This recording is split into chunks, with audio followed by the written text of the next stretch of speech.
Well, Gerry, we are live. It's Sunday night. September 12th.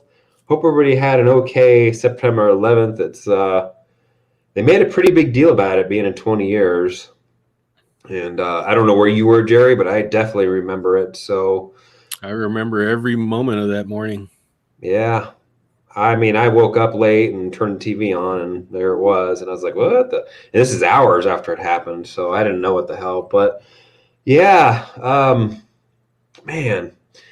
They definitely made a big deal about it on the news and stuff. So lots of stuff going on with that 20 years. So it's important, folks, that we don't forget about stuff like that because, I never thought about this, back in the day, but my dad said, you have to, remember stuff like this, history and blah, blah, blah. And history is important. You got to, go to school and learn about it because I got D's in history, D for darn good, right? And he loves history, and I love it now, because I don't have to focus on all this other shit classes.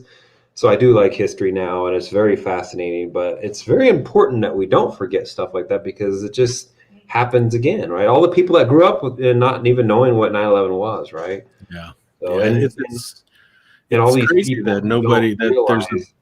Sorry, go ahead. It's crazy that there's we've come so far, and that there's a whole generation that don't even know what 9/11 is, right? That doesn't. They're reading about it, right? They didn't experience it because I remember that day like. I remember every moment of that day. I woke up late for work. Freaking brushed my teeth, washed my face, threw on some Blame it on 9/11. But I remember I walked out the front door. And I looked in the sky and I was like, I didn't know anything going on, but I literally stopped and looked in the sky and said, something's off about today. I don't know what it is. It felt weird. And I got in my car, drove to work, and I walked into the store and my manager goes, he didn't even mention about me being late. He was like, dude, have you seen what's going on? I'm like, no. Then he pulled out the TV and I was like, oh my God. Yeah, it was a strange day. It was. I'm watching a TV series called Manifest, and I'm fascinated by it right now. It's actually very good. If anybody's seen Manifest or started watching, I think there's 3 seasons on Netflix. Pretty cool. But the main point I wanted to make is the reason why, I mean, all these people that are growing up that are 20 years or younger, or maybe in 24, maybe younger, or whatever, don't even really know about 9/11. They don't understand how much freedom we gave up because of 9/11, right? You had the hell is it? The Patriot Act that came out of there. Yep. Right. There's a lot of other stuff that happened because of 9/11, and we gave up a lot of freedom, folks, because of it. So just don't forget about it, right? Stuff like that. We give up freedom every time there to feel safe, right? I mean, so just anyways. Before I go through the shout outs here and all this stuff, because it looks like there's quite a few people in here already chatting it up. So I'm just going to run through my week real quick, and then Gerry will run through his, and then we'll kind of go through the list here. So my week was actually pretty good, believe it or not. Let's see here. Where am I? Let's go here. So last week, how much did I take off? So far for the month, I'm up 1847, by the way, before I remove this thing. And why that's moving here. So let's see, 13, 6 through the 10th. So yeah, I'm up for 1847 for the month so far. So far, it's looking pretty good. I'm already way up more than I was entire last month. So that's good. Let's see here. I'm sitting at 20% buying power used, about 3,500 cooking, and still have those Baba puts. Sorry, those Baba leaps that I bought. I do have a lot of. I actually do have Baba puts too, but and honestly, Gerry, I'm done with leaps. I'm done with leaps for now. As soon when I get out of these things, I'm done with them. I just don't have. I just look at it as dead money, just sitting there. It's like goes up, goes down, goes up, goes down, and it's kind of like day trading. Like, oh God, come on, just get back to even, then go up. I'll just get out, please. It's almost the same thing. So I'm just done with them. Okay, so I think this thing's finally adjusted. So last week I took off $937 last week alone. So that's about what I took the week before as well. Of course, the week before was just a few days. So doing pretty good in September so far. And I think you and I have talked about it as well. I've had a lot of stuff. These ETFs kind of sit around that 50 to 60%, somewhere around there, and it's just 30 days left and stuff like that. So it's like, why let them just sit out there and bake? Even though every day that ticks by, they're less likely to go in the money or something like that. But it's very hard to let that 60% just sit there when you could just put something new on and start to bake. The dilemma is where do you go? Do you go, I'm starting to go out to 50 days. I'm starting to go out to 60 days. No, I'm not doing that. So, look, folks, every Thursday, a new expiry opens up. And if you have the patience, on Friday, they open up more strikes on those expiries. And then you just put stuff on that day. So, I do have, as it sits right now, 24 positions, 36 contracts total. And that's about it. I did take off the TLT strangle that I had on. I'll look to be putting that back on. Markets are up right now, although they've been selling off for the last 20 minutes or so. But they are up right now. So, Gerry, run through your week and where you're sitting at month to date and all that, and then we'll start going through the list here and address some of these fine folks in this chat. Yeah, my week was actually very good. Pulled off. Wait a second. Last week was the short week. You were saying the week before that was the short. Well, last week was the long week, and the week before. Wait, yeah, you're right. Yeah, no. So last week, 4 days, I pulled off $707.60. A big chunk of that was from Dave's favorite ETF, my roll on XOP. So that worked out very well.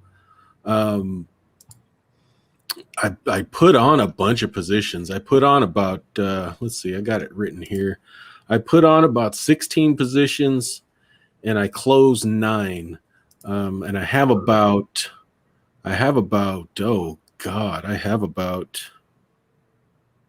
31 positions open at the moment. More than me. Yeah, I have $3,233 of premium cooking.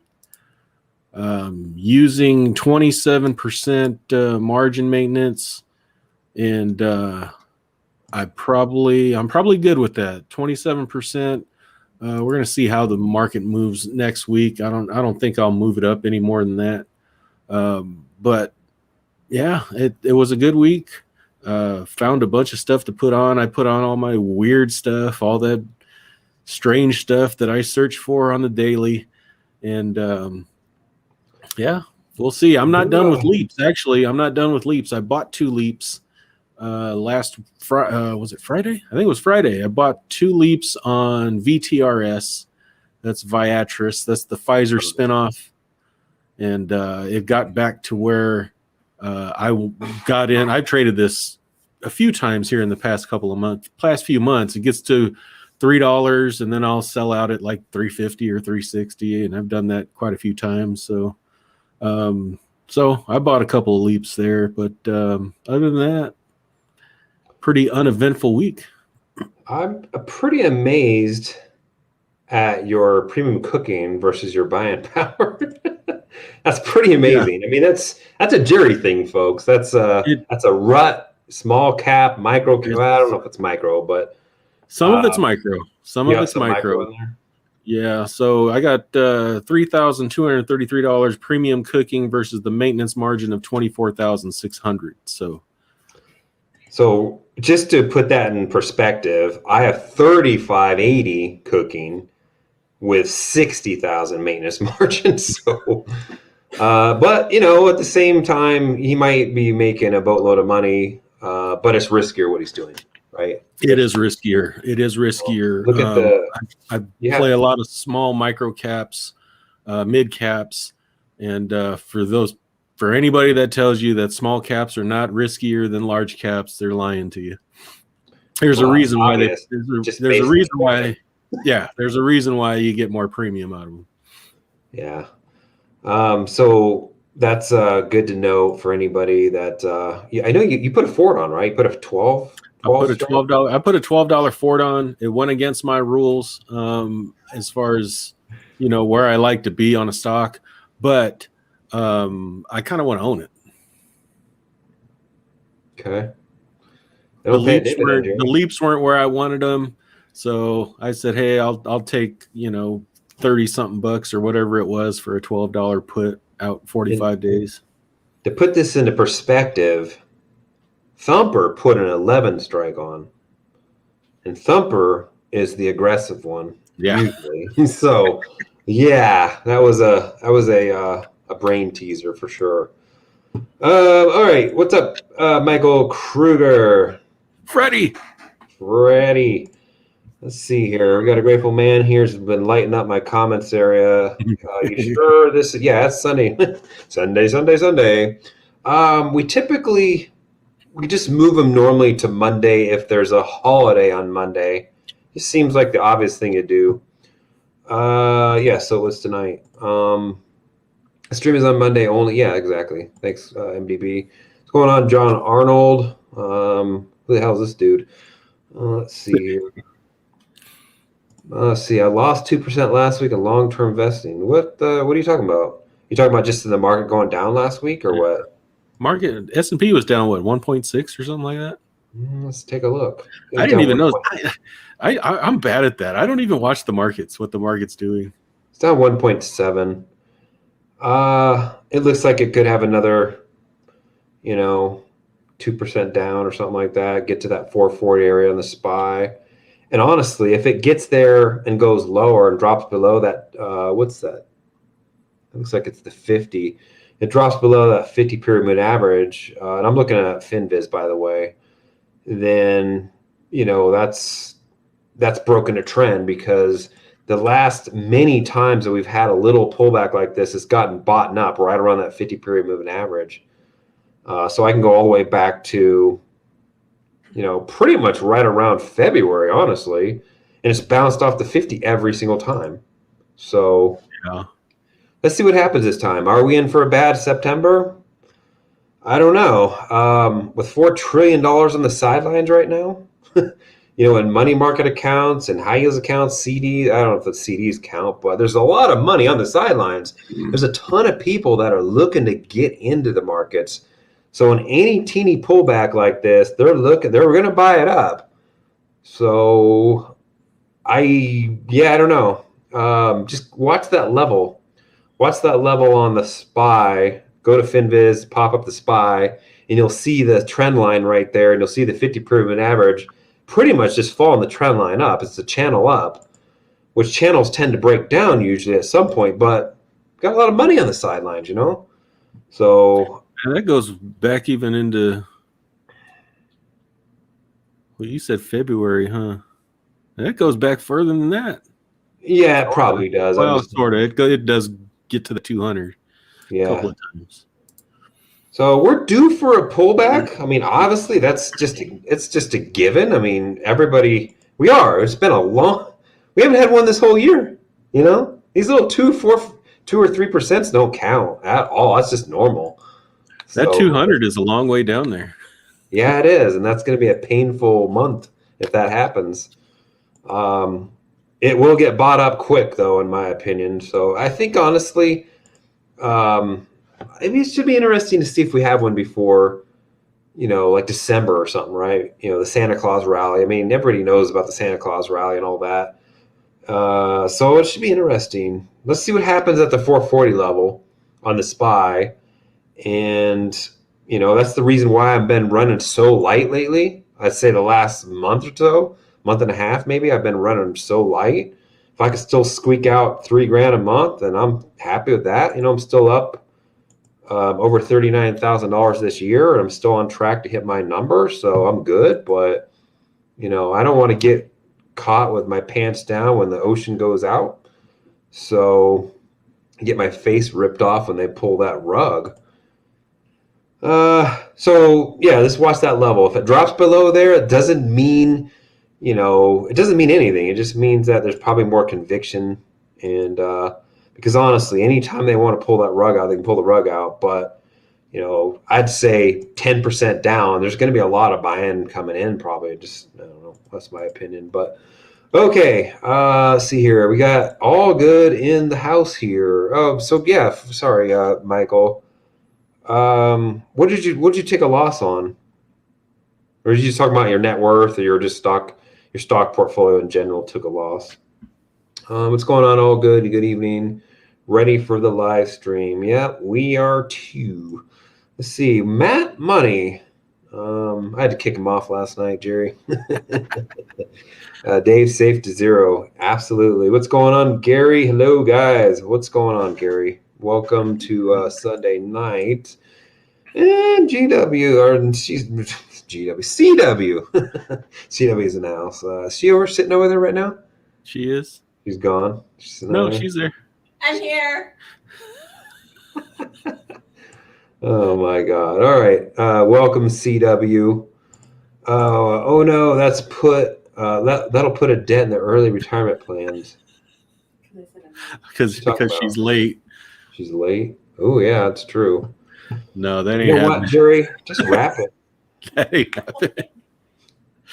Double wrap it. Good evening. What's going on, Shamir? Good evening to you. Andrew Ruth, is it Ruthlin? Rulin, I think. Rulin. Ruth. Yeah, I guess there's no T there. No T there, Dave. More questions early on, Dave. What's the reasoning for funneling QYLD and XYLD into DGRO, then into SPY or VT? DGRO is for yield over time, right? Why not just straight into VTI or VT? I keep saying VTI because that's what I actually said, but VT is it's not something I'm looking to get into. It's actually a pretty good ETF, but it's not something I'm getting into. If I'm not mistaken, don't they cover? That's the world. 3,000 stocks, or is it 8,000? VT's, I think, up there to 8,000. It's the world. Yeah, so it's VTI that's 3,000. Yeah, VTI is I think 3,000, and then I think VT is like 8,000 or something like that. Stocks worldwide. So skip DGRO. Yeah, I just don't really. For that account, it doesn't make any sense to put anything into SPY until later on. It just doesn't. I'd rather just go into DGRO and have like a 2.5% yield out of it, and then maybe filter it into VTI. But I said VTI. I think there's no reason to do SPY in that account. There's just not. It takes so much money to be put in there to do covered calls against it. I'm not be doing any covered calls in that account. It's just not really made for that. Maybe down the road, maybe I'll get out of some stuff and then build up an account like SPY or something, or a position like SPY in there and do it or something. But that's what the other accounts are for. That's what the retirement accounts are for. That account's just to provide income. And then I have a separate options account where I'll be doing options in that account. So reasoning for funneling. Yeah, did I miss anything there, Gerry? No, I don't think so. I think you got it. You want dividend growth or increasing income in the taxable, right? Yeah, I think because a lot of those income ETFs don't have any CAGR at all, right? They don't grow their dividend. I wanted to have some stocks in there, individual dividend stocks. I think Devo actually increases their dividend every year a little bit, but I wanted to have something in there that gives me a raise every year too. Right. So that's part of the reason why I'm getting into DGRO. I had SHD originally in there, and honestly, I looked at the holdings in there, and I wasn't very impressed with the top 10 holdings. Yeah, the holdings aren't impressive, but the FCHD performance has been outstanding. It's weird. Well, That's misleading, though. Just like VYM is misleading when it was outperforming DGRO, right? Yeah. The thing is the reason why I think SCHD was outperforming is it had a lot of financials. And financials did well, right? So, in my opinion, DGRO is a way more diversified dividend ETF. It's got all the right ones in there that I want. It's more Right? balanced, heavier on the tech side. So Where it should be. yeah, Right? Because VYM is missing Apple and Microsoft. It's missing, well, at least the last time I looked at it, it's missing, Starbucks and Home Depot, right? So it's not really the best ETF either. It's not covering all the stuff that I wanted to cover. So that's the reason why I went DGRO. Somebody did recommend in my comments that I go with DGW. RW? So yeah. DGRO. Not DGRO. It's whatever the hell the other one is. And I haven't looked at that one in a long time. So they just like it because it pays monthly. It's the difference between DGRO and DGRW is minuscule. Yield is about the same, but the expense ratio is probably 3 times that of DGRO. Yeah. So you got to pay. I don't think it's worth it. No, you got to pay for that monthly billing. It's not worth it for me right now because the position's just a holding. It's got nothing in it right now, and even if it had $200,000 in there, if I have enough money coming from all the other stuff, why do I care if it's monthly? But so that's just the thinking there. Hopefully, I answered the question. What's going on, James? Let's see here. James brought up a good one on Thursday night. USO. Oh yeah. How are we looking at getting in that? It's pretty. I'd say it's pretty rich on the premium versus how much buying power. Like $400 buying power is all it required me to use. It paid out like 50 cents or something like that, so that's pretty good. So let's see here. Chucky Chill. Is that Chill? Yeah, it's Chill. Chucky Chill. Yeah, that was Chuck E. Cheese. Chucky Chili. Chucky Chill. Let's see. Hey, people. I think he's in the Discord too because I saw that symbol in there. It's a different name though. So what's going on, Chucky Chill? Let's see here. Pumpkin Man. Pumpkin Man. Pumpkin Man. What's going on, Pumpkin Man? Now, do you grow pumpkins? I just want to know where the name came from. That's a good question. I thought it was Pokemon, but it's Pumpkin Man. My brain just sees stuff for some reason. I don't know why.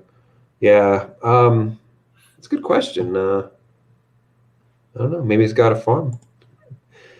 See there, we got CW in the house here talking and busting Matt's balls. MDB, what's going on, MDB? Dan Valentine, let's see here. Tony Zane claims a Delta 0.15 is El Primo, and history proves that 45 days expiration date brings the best return for selling covered calls. What do you like? I like the 45 days, and Tasty Works, Tasty Trades, whatever they're called. I think it's Tasty Works, right? They talked about that. They think the sweet spot's right around that 45-day mark. And Gerry and I were like 2 weekers. We were just doing 2 weeks, and we saw the flaw with the 2 weeks eventually, and then we went to a little bit longer dated stuff. 45 days is I go out to about 50 sometimes just because I'm trying to get out to that next expiry sometimes, but yeah, I do that's about my limit. But 45 days is like ideally, but the 15 Delta, I think it depends on the stock. It depends on the stock. It depends on the ETS. It depends on whatever you're trading. I'm actually, the funny thing is I sold a cover call against my QQQ position in the retirement account, Gerry. And remember how I told you, I went too safe on it, got like 80 cents or something like that. And I was able to buy it back for half price on Friday. So I'm going to be looking to go more aggressive on that because who cares? I don't care about churning that account at all. Get called away. You know what I mean? Yeah. Like, I don't want to miss a lot of upside, but if it's 1% or something like that, upside I miss or 2%, then so be it. Like it is what it is. I'm going to be look at the 15 deltas and see where that gets me. If I can allow for 2% upside or something like that in like 45 days, 2 to 3% upside, I think 15 delta would be perfect, but I'm going to play it by ear too. I'm going to look at a chart and just say, okay, we've pulled back 5% already. Then maybe I need to go with a more safer strike on the upside to capture the upside too, right? So it just depends. I really haven't played that out enough yet to really comment on it, because I don't care about the churn. I could just sell and add in the money put to get back into it the following Monday, right? So I don't know. We'll see. What do you think about this one, Gerry? Yeah, you touched on it. I was just going to say I just look at a chart and see where we're at, where we're going, and go from there. Especially in a retirement account, it really doesn't matter as much.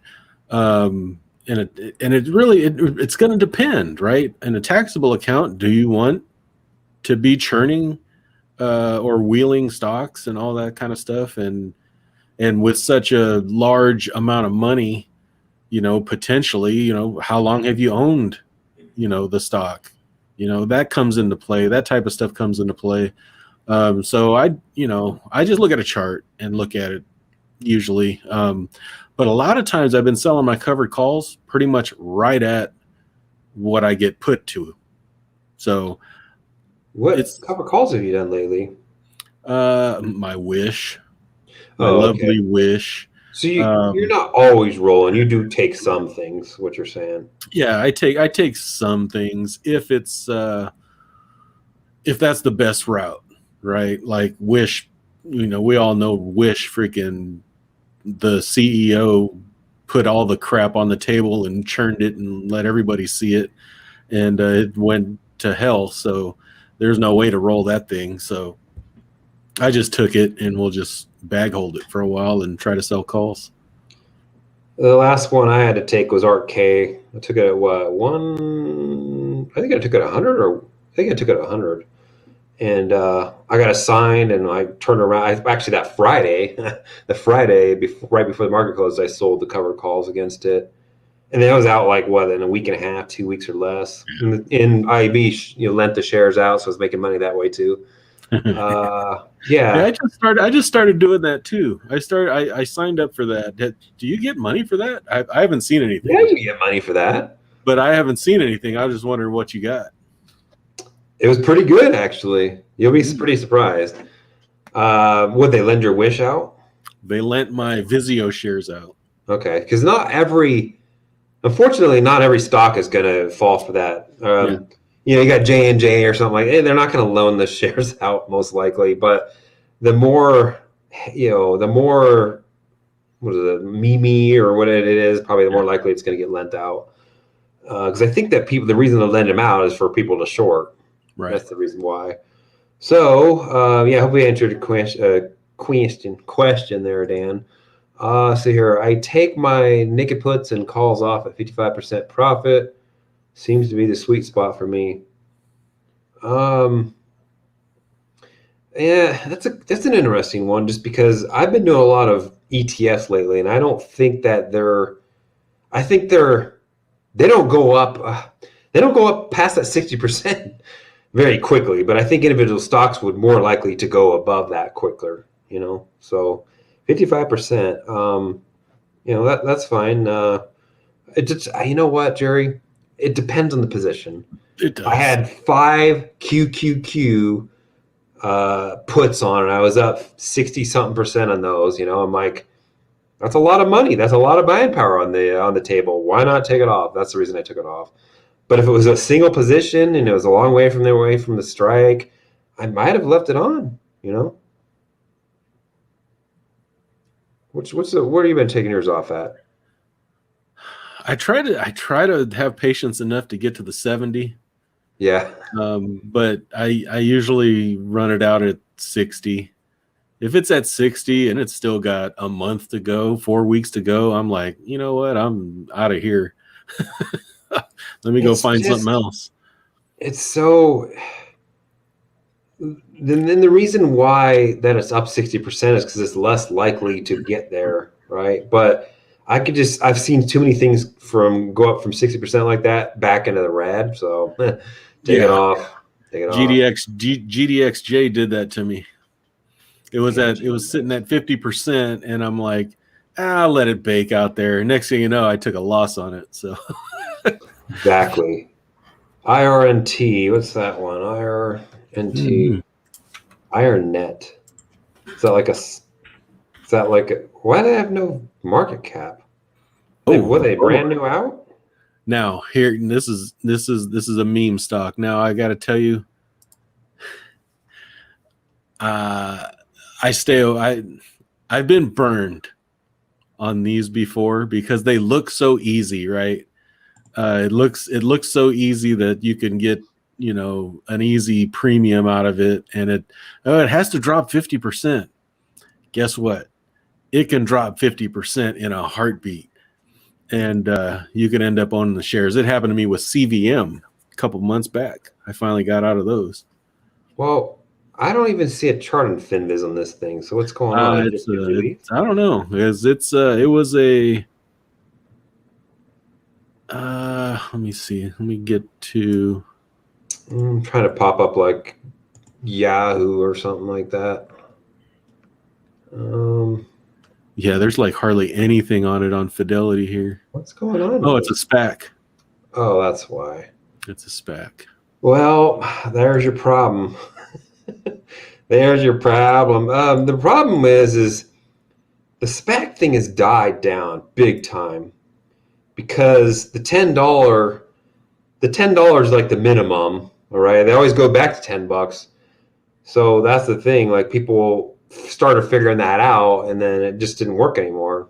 So people thought it were any time that the SPAC merger happened, then it was just going to go up and up and up. But apparently they it's been all over CNBC actually. They just go back to $10, and then the company has no money to even like the money. They have to do another like offering and stuff to start making money. This is kind of an interesting thing though, because SPACs are usually around $10, right? So he sold a $10 put. Yeah. Now here's the key though: when is the merger?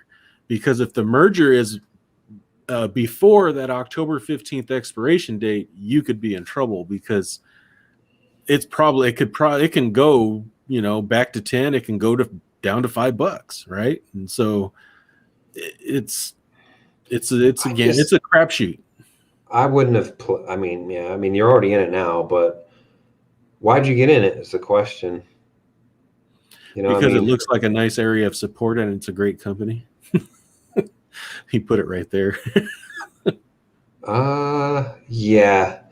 The problem with the SPACs is they're just the sponsoring. It's not the sponsoring company. Whoever they're trying to bring in. I mean, they're unproven, right? So I don't know. To me, it's like you're gambling more than you're doing anything here. It's just a gamble. You can go into. There's other things we could get you into that are going to be, not a gamble, right? And you're going to make money. Yeah, it already dropped 30% from just a few days. From last week, it dropped 30%, but then it bumped back up a little bit. But that's the volatility of that is insane. It's not worth the 70 cents. Just not. Yeah. Well, at least it's a 10. At least it's a 10 strike. Yeah, that's what I'm saying. That's why I was asking when is the merger, because hopefully the merger is after the expiration date. Yeah. Because at least the 10, because the 10's the minimum or whatever. And you got those warrants and all that junk, which I've never really looked at or anything like that. But hopefully you're all right on that one. Yeah. Yeah. Don't even say hi to me, huh, Gerry? John H. Or just John. Jeez, man, Gerry. Joe H. I've been buying puts on VTWO. VTWO. Buying puts? About 10 days before month expiration. Seems to be a consistent pattern. Bought on the 7th for 60 cents. What's VTWO? Why am I? It's the Vanguard Russell 2000. Oh. It's the Vanguard's IWM. Okay. Buying puts. So you're thinking the Russell 2000's overvalued then? Actually, it's the one that's been lagging. Yeah. It's been lagging all year. It's flatlined for. It's actually caught up a little bit, but it's not. Yeah, it looks like it's heading back down. Let's see what it does this time. It's stuck right at the 50 this time.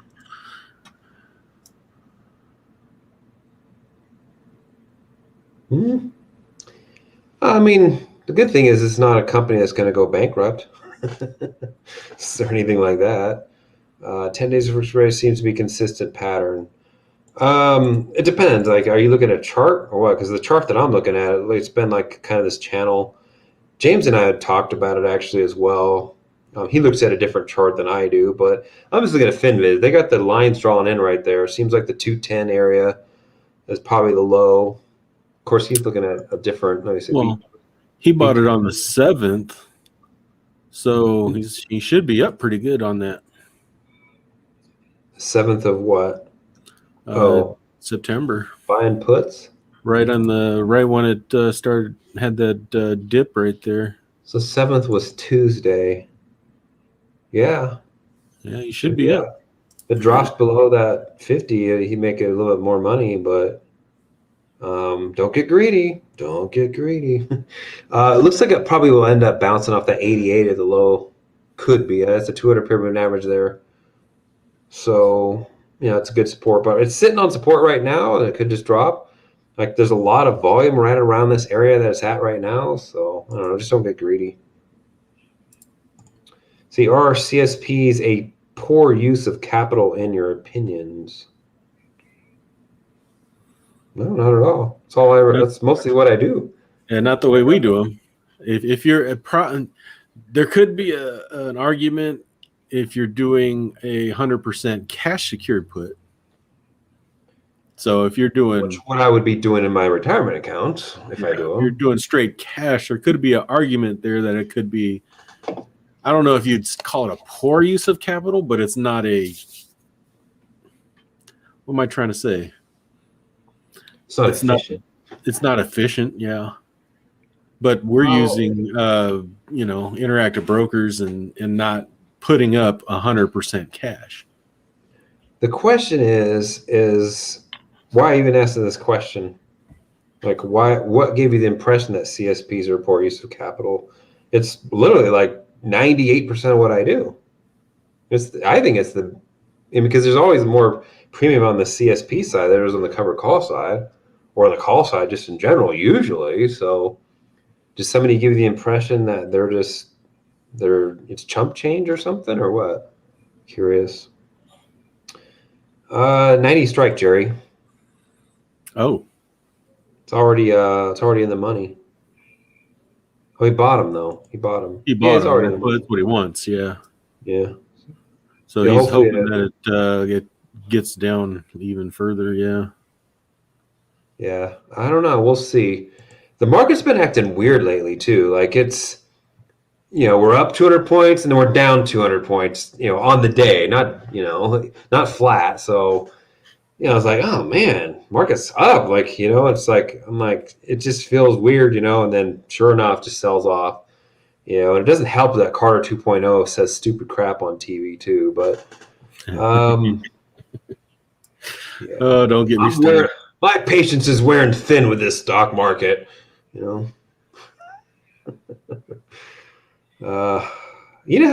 he said the other day that, he doesn't talk about the stock market, like, I don't talk about the stock market. And then just 5 days ago, he talked about the stock market making a new high. I used to get in Trump about that all the time. Let's see here. What is CAGR? Compound annual growth rate. It actually could be applied to many things, but what we're talking about specifically is dividend growth. So there's like a 1 year, 3 year, 5 year, 10 year, 20 year, whatever you want to do. You can just calculate it in there. It's actually in my spreadsheet to calculate it out. But what you're doing is you're taking like a 5-year dividend where it started, where it ended, and then that's how you get the 5-year CAGR out of there. It gives you an idea of how likely or what the average is that they're going to raise the dividend every year. That's what we're talking about. But it could be applied to many other things too. Like, I don't know, earnings growth or something like that. Yeah, Gerry knows what I'm talking about.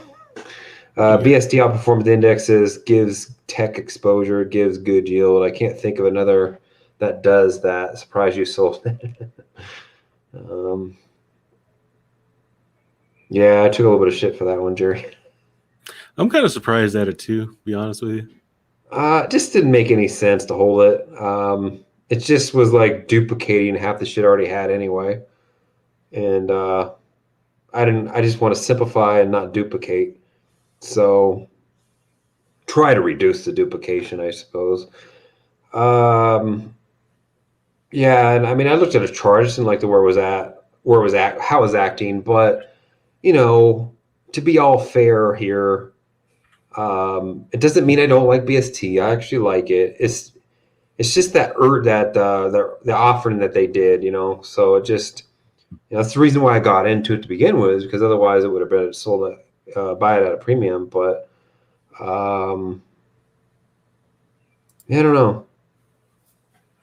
I thought you'd wait for the discount to disappear first. Yeah, that's the problem, Gerry. When I get something in my head that I want to do, like I want to execute this plan, it was already bad enough. We had a holiday, like I'm gonna execute my plan. Damn it, fucking holiday, So yeah, when I have a plan, I want to set it in motion, ASAP, right, or ASP. So that's what Tony Beats like to say, ASP. Yeah, so I still like BST. I felt like it was just redundant upon redundant with my portfolio. So yeah. So that's the question. That's the answer here. What's the big deal with Hyliion? What's the big deal with Hyliion? Yeah, what's going on with Hyliion? Yeah, it's funny because everybody was talking about Hyliion and Nikola. I don't follow it very much, but I just looked it up right now. But I was a Nikola fan as well, and everybody was all on the Hyliion train, right? And it's funny because that's not true. Nikola, they were all on the Nikola fan, right? Then they switched over. Then after they made their money and sold out and moved into Hyliion, they all started trashing Nikola and became Hyliion fans. That's what happened. And then they got screwed in Hyliion because they thought it was going to do the same thing that Nikola did, and then that's when they got their bubble bursted. Yeah, Nikola's actually outperforming Hyliion for the year, which is interesting. Yeah, so didn't they get a contract to put all those hydrogen stations out there or something? Yeah, Nikola got was it Nikola? Yeah, Nikola got the hydrogen station contract with Travel Centers of America, if I recall correctly, which is the big truck stop out here. Yeah. So like a Love's. Yeah. So it's interesting. I don't know. Let me look at that. Let's see, HYLN. I haven't looked at that one in a long time. There's nothing I would never touch it as in options plays or anything like that. It's only down 85% for the year. Yeah, it's a colony option, Gerry. It's Nickel is only down 74 or something like that. So I hope I don't know if you're in it or not, Michael Kruger or not, but to me, it's hope you don't have a lot of money in it because stuff like that. Who knows? I don't know. I just didn't like the way the whole thing played out. All these people are just, I made so much money in Nikola, and it's like they get out of it, they go into Hyliion, and they start trashing Nikola. That's just, I hate that. That just kind of drives me nuts. Like you made money in there, let's start trashing them now. Yeah, these are just spec plays, guys. Don't you got to go into some of these things thinking that nothing's going to materialize, right? So yeah, hope it's not a lot of money, or you're like already you got a cost basis of 0 or something like that out of it. Yes, my largest is 779. Damn. Pounds. pounds. Dang, you need a forklift for that, Gerry. Yeah, probably 779-pound pumpkin. Jeez. How many Jeez. pies can you make out of that? How many pumpkin seeds did you get out of that? Man, Gerry. What's the Guinness Book of World Records? What is it? Let's see. I think there's 1,000-pounder, Gerry. Probably largest pumpkin in the world. Let's see. Oh, great. It's got to be in freaking. Oh, here. How much Miracle-Gro? 2,624 pounds. Holy mackerel! That's as much as some Car. cars. Yeah, that's like a Yugo. How much Miracle-Gro did you spend on that thing? You know, like how do you? Because I mean, how do you get a pumpkin to grow big, right? You don't start it earlier on in the season or something, do you? You let it grow. You let it go through the winter and keep growing through the next year. You keep it indoors. You keep it in the greenhouse, or are you feeding it Miracle-Gro or something like that, right? Nitrogen and stuff. So, anyways, yeah, I'm fascinated by stuff like that. You missed the first part of Thursday night. He has a personal best of 750+ pound pumpkin. There you go. Yeah, it's 779. Yeah. I have to work. I've been working every Thursday night. That's the reason why I've been late. So, and it's going to continue for a while. But anyways, I'll still show up later on though. Let's see here. Gerry, can we get a vid series on RV choices? Also, Palantir going to -1. Vid series on RV choices. Yeah. That's a good one, Gerry. I will eventually. I got to get to that point. Otherwise, if I start talking about that stuff, 3 to 5 years down the road, and it's going to change. That's true too. He'll probably just make it big in the stock market and go for, a marathon coach or something like that. Yeah. Have a pool on the top. Yeah. And if he gets one of those, there's no need for 50 amps for me. That's 100. Yeah, that's 100 amp coach actually. Well, jeez. 4 air. I need a whole nuclear reactor flux capacitor at my house to provide the 100 amps. Jeez, Gerry. 4 air conditioners. I mean, Palantir to go to -1. That's a new one. So Jason O'Malley. Let's see here. Why aren't my messages showing up? This one's showing up. Your last one showed up. We talked about it. I forget what it was now, but I put 2 messages here already, and they're not showing up. Is there a mod here? You talking about actually in the actual comments area here? You're talking about on a video.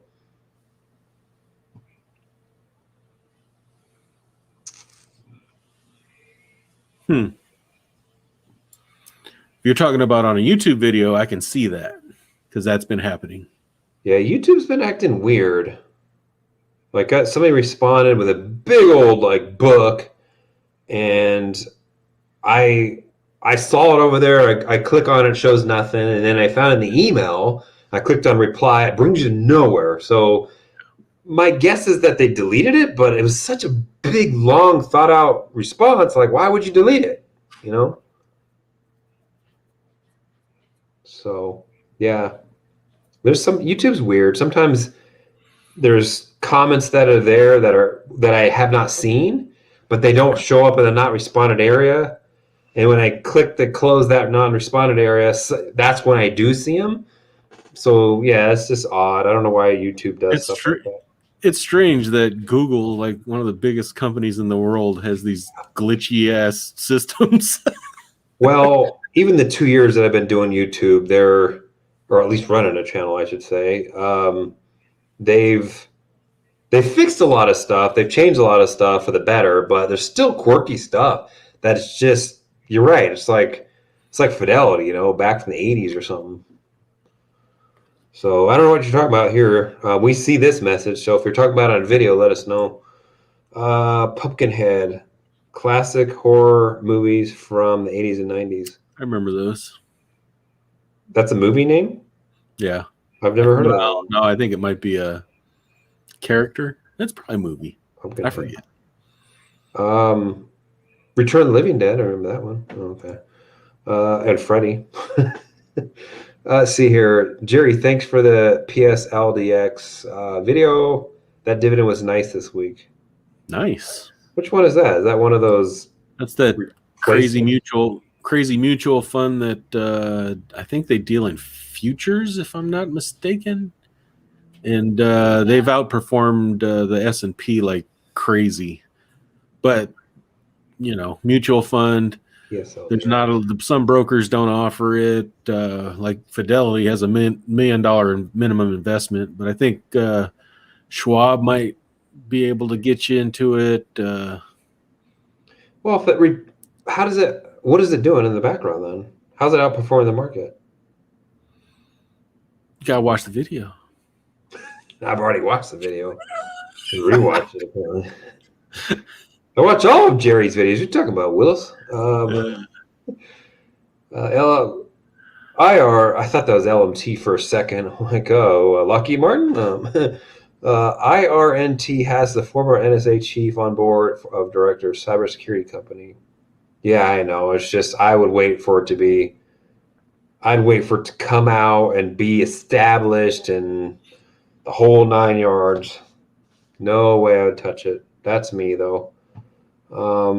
If Gerry doesn't touch it, that's saying something too. But Well, there's a difference though. A lot of these SPACs, because some of them are bringing in companies that are just like, unproven, unknown companies. But then there's some SPACs that are coming out they're bringing out well-known, established companies, right? So, well, I guess like that's SoFi, for instance. well known. Yeah, but still, it's still risky though, right? Yeah. Because once they get SPACized, they kind of just sit there and not do shit, So I don't know. I don't do it. I just don't. Yeah, we got some black ops dude in there running the company now.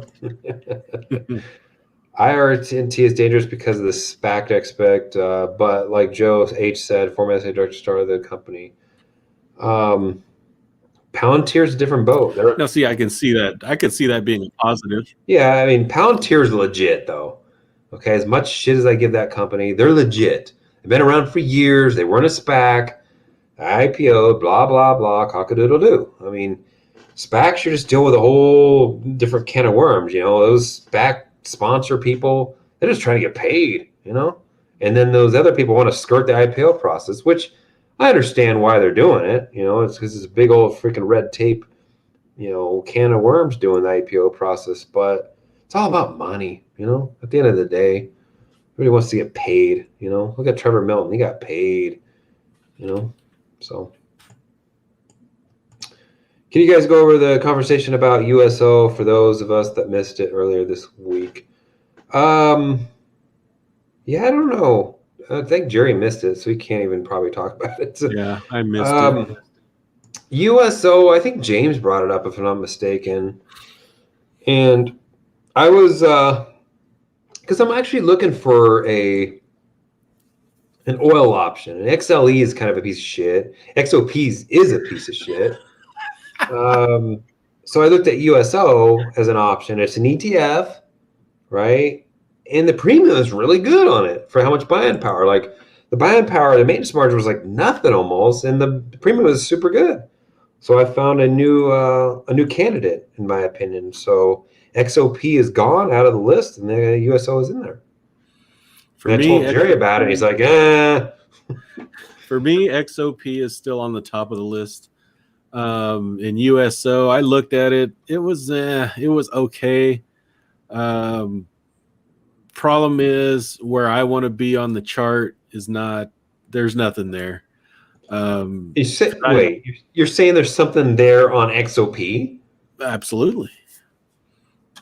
XOP, USO. Let's see. It's probably sold off more. That's why. You got to look at USO and what it is. It's a futures ETF is basically what it is. Which is what I want. I want something that follows the CL. That's what I want. Now, on XOP, I can go out 45 days. at a 70 to 75 strike and get a decent amount of money. About 80, 85 cents, I think, is where I get. USO, I want to be down in the 40 range, and I guarantee you there's nothing there. Yeah, but it's not as well. I get where you're coming from. It's just not as risky as XOP is. That's the reason why. You think so? I bet you that XOP has a higher IV on it. Probably Let's not see as high here. as XBI. Yeah. They're up. USO and XOP is up about the same. I'm showing 8 on USO. XLE is a 9. And XBI is a 22. Let me see. I'll actually add XOP back in there just to see what it is. Let's see here. XOP. So XOP is a 12. So it's more risky, Gerry. But the main thing is I want it to be connected to the CL, not disconnected from it. And XOP was definitely disconnected from it. So you're right, though. Give me shit about my XBI. Let's see. Let me look at it. So I wanted to be around what I say about the 40. So let's look at it 43 days out, 47 days out. At the 40, you get maybe 30 cents. You have to be at the 45 to really do something there. Yeah, it's one of those ones you got to put multiple contracts on. Same with XLP. It's junk. Absolute garbage. Wouldn't trade it again. Wouldn't trade it with Gerry's money. So that's just it. You're right, though. XBI. It's a higher price stock, though. So it's I'm down 15% on it, by the way. I just wasn't. He completes it below. Oh, I just wasn't sure what type of options you guys do. Still learning. Oh, okay, gotcha. The money's in CSPs. That's where the money's at. I feel more comfortable down there. It's not unlimited risk like it is on the upside. So, and there's more premium on the bottom side. You get something for a discount. I mean, I don't know. It's just where. What, Gerry? That's what 98% what you do as well. Yeah, at least 98%. Well, I mean, basically, yeah. I might buy a leap or two here or there. Might put a strangle on here or there, but cash secured put is basically it.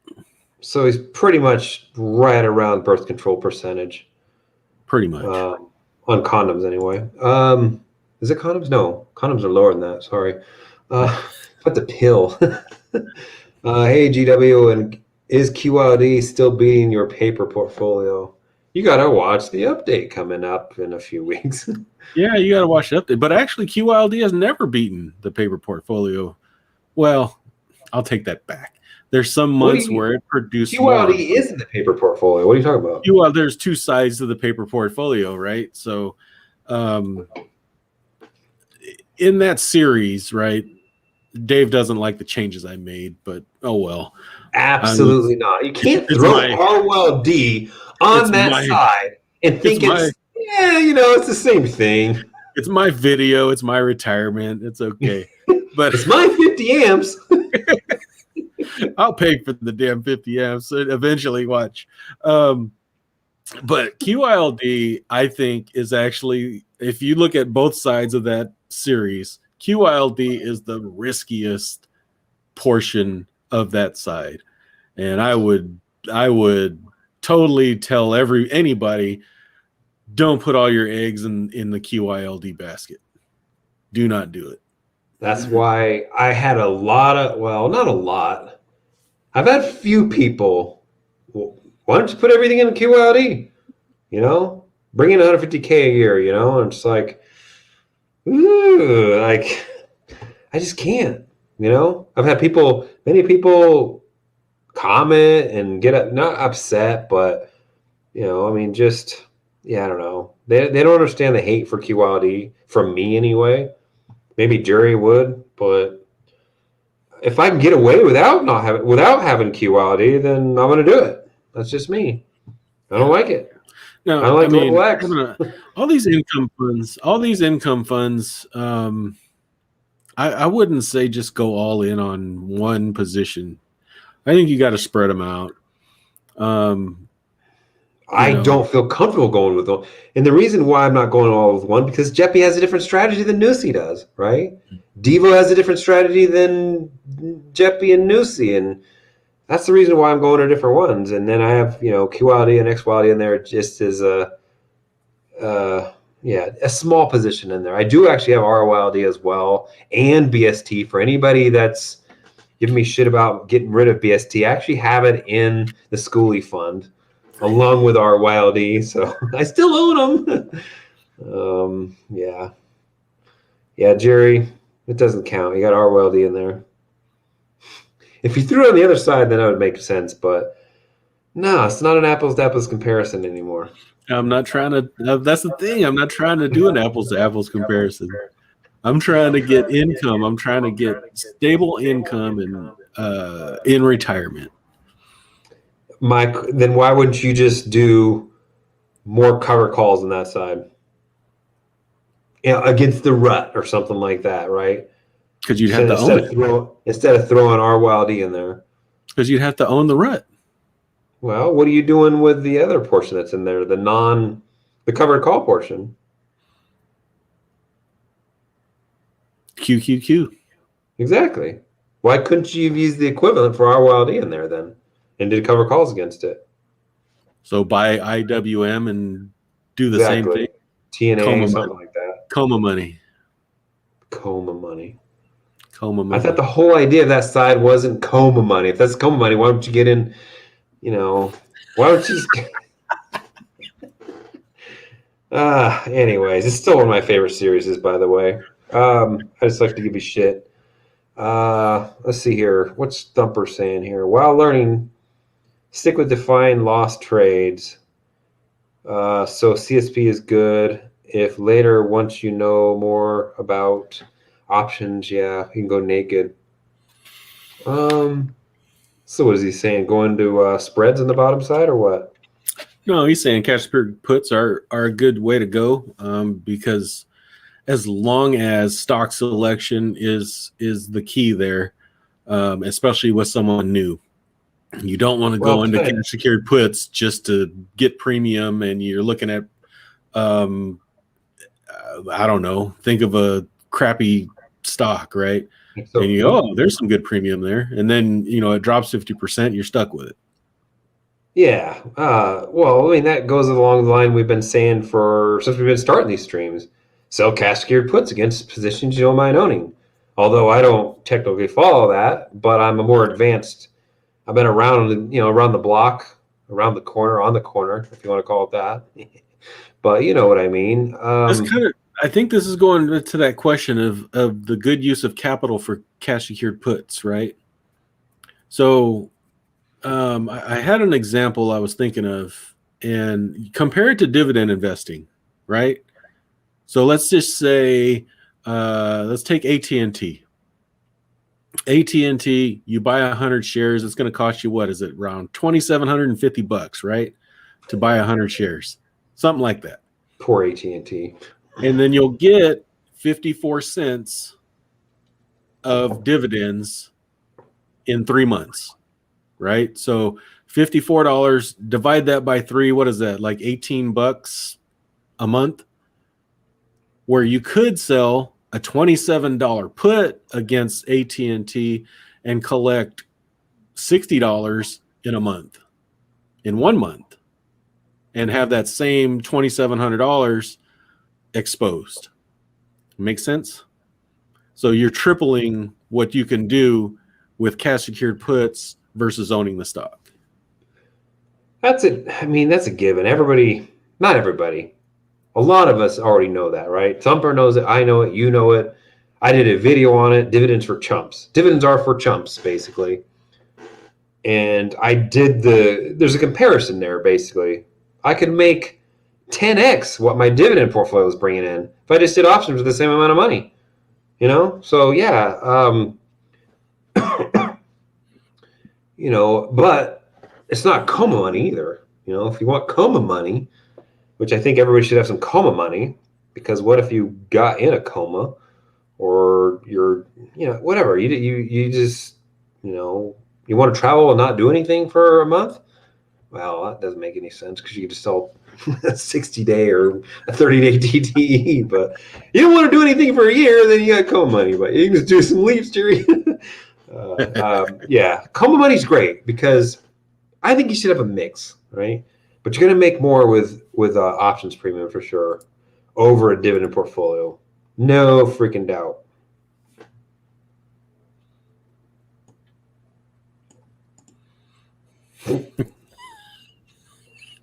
How many watts does Gerry still have left?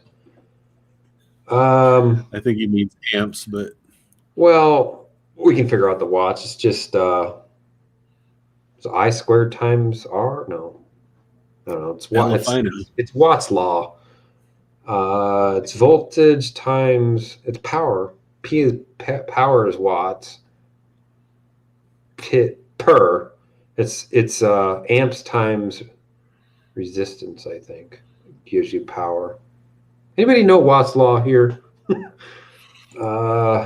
I used to do it. I have an electronics degree, folks. So yeah, Ohm's law and Watt's law, but it's a combination of that wheel. So I think it's Watt's law. It's power times it's resistance times amps, I think. Anyways, gives you power. Let's see here, which is watts. Let's see here. I have returned. Okay, where'd you go? Let's see here. Grinding retire. Hey, brother, how you liking the AbbVie drop? You took advantage of that, Gerry? I didn't sell anything against it. I sold out of my AbbVie that day, I think. No, I didn't take that back. I sold out in one account. I still own AbbVie. You never know. I don't think Hollywood's ever going to give up all the plastic surgeries and shit and all the crap they do there. Inflaming lips or whatever AbbVie does. The Botox? It's Botox, yeah. As long as Hollywood's around and it doesn't fall in the ocean anytime soon, AbbVie's going to be doing okay. So, yeah, that AbbVie drop, I'm still looking at it. Let's see here. Man, it's getting kind of interesting now, Gerry. Right around that, like, say, 103 area would be nice. Oh, wow, that is a big drop. I didn't look at it at all, but the thing is that spike down that had intraday, it's getting right to where that spike down low was, right? So it's probably going to end up bouncing right off that 106 area is my guess. It may not get down to 103, but that's interesting though. It's definitely compelling down here. I don't know what the premium is like on that thing though. Yeah, that's what I'm gonna look at right now. $100 strike would probably be okay. I'd be okay with a 100 strike. They're looking at 47 days, 100 strike. Yeah. Oh man, the spread is way high, way wide. 40 days, you're looking at about $1.40. That's not bad. I don't know what the buying power usage is, but it's not bad. Yeah, it's not bad. $100 strike, $100. I mean, 52-week low is 80. I think it has support right around that 103, like pretty good support there. Maybe at the very low, right around that 102 area, between 102 to 103. Yeah. But that spiked low that we had intraday there at 106, I think it's going to sit there. I think it's going to bounce there first, and then we'll see what happens, though. But yeah, first time I joined you guys live. What's going on, Lewis? Welcome there, Lewis. You work on Sunday nights usually? I've had at this as well. I've had that as well. Notification of a message in an email, and when I click on it, message was not in YouTube. Yeah, I think that maybe they just deleted it. They just deleted the comment. Was it a nasty comment? So, busting your balls. Let's see here. I think I understand why Dave's trades options. He wants to retire and doesn't need growth per se. However, what are GW's reasons? What if S&P wins by 50% by the time you retire? Gerry, it's for you. What if it does? I mean, so what? It's income still, regardless. I literally can, if I could retire, man, because it's hard to say that I'm not retired almost. Because I've been retired your whole life, Gerry. I've been retired. It brings in steady income every single month. And I am outperforming the market currently. So, well, that's a good thing to say, because if the market goes up 50%, Gerry's going to win more often than not. Right? Yeah, the quicker the market goes up, the more he can take off and put new shit on. Right? Yeah, the more if it keeps going up, I keep winning. So that's, if it goes down, he can still win. Yeah, as long as it doesn't go down too much too fast. So it's just, if I can bring in between $2,000 to $3,000 per month with very little risk, I'd rather do that than putting it all in on SPY at this point in time. So if the SPY goes up 50%, what return would you think you'd have? You'd have 150%? I have no idea, but I'm that's hard to answer. But I don't think I'm quite doubling the SPY return, but it's close. Yeah, what is this return? Is it 17 right now or something? Let's see. SPY 19. I don't think I'd have to look. Last month hurt me, but I'm probably like 16, 17% or something a year. Yeah, I don't even look at it. I don't even look at it. So, and people will probably say, "Well, why don't you just put it in the market then? Like you're underperforming the market." Well, because I feel like the money that I'm generating is a lot less risky. I don't have all my money exposed to the market. So if the market goes down, I'm good. I can still make money too. So, yeah, because I can take off all my positions, right, and I'd be in all cash. So if the market drops, I can take advantage of that. But I think there's not going to be not everybody's going to understand that, though. Not everybody's going to understand, whoa, market's up 20% year to date. Why aren't you up 20%? Why wouldn't you just go to the market then, right? They're not going to understand that, Gerry, because we're not putting all of our money at risk in a way, right? Yeah. We're allowing for down movement as well. So I just don't see it as being as risky. What are your, I don't know what the answer is, but the risk adjusted returns are far better. And what was I going to say? Because I don't know if Jason O'Malley, I don't know if you're a premium seller or a premium buyer. If I was a premium buyer, I'd be scared shitless. Oh yeah, for sure. Well, unless I was buying puts, or hedging. Yeah. What I was going to say is the market going up is not guaranteed. But what we're doing is more guaranteed than the market going up, in my opinion. We're more guaranteed to make money than, people look, well, you can go back 100 years and, returns on average 8% a year. That's all you can go off of, though, right? There's no guarantee. There's no, you can almost say that it's most likely going to go up because of all the money that they're printing, right? Because that's how they get away with spending all this money, right? $28 trillion. That's how they get away with it. Keep the interest rates low, so that way the interest, the national debt doesn't freaking kill us, It's already killing us now, but imagine having a 5% interest rate or 10% back like in the 80s and shit.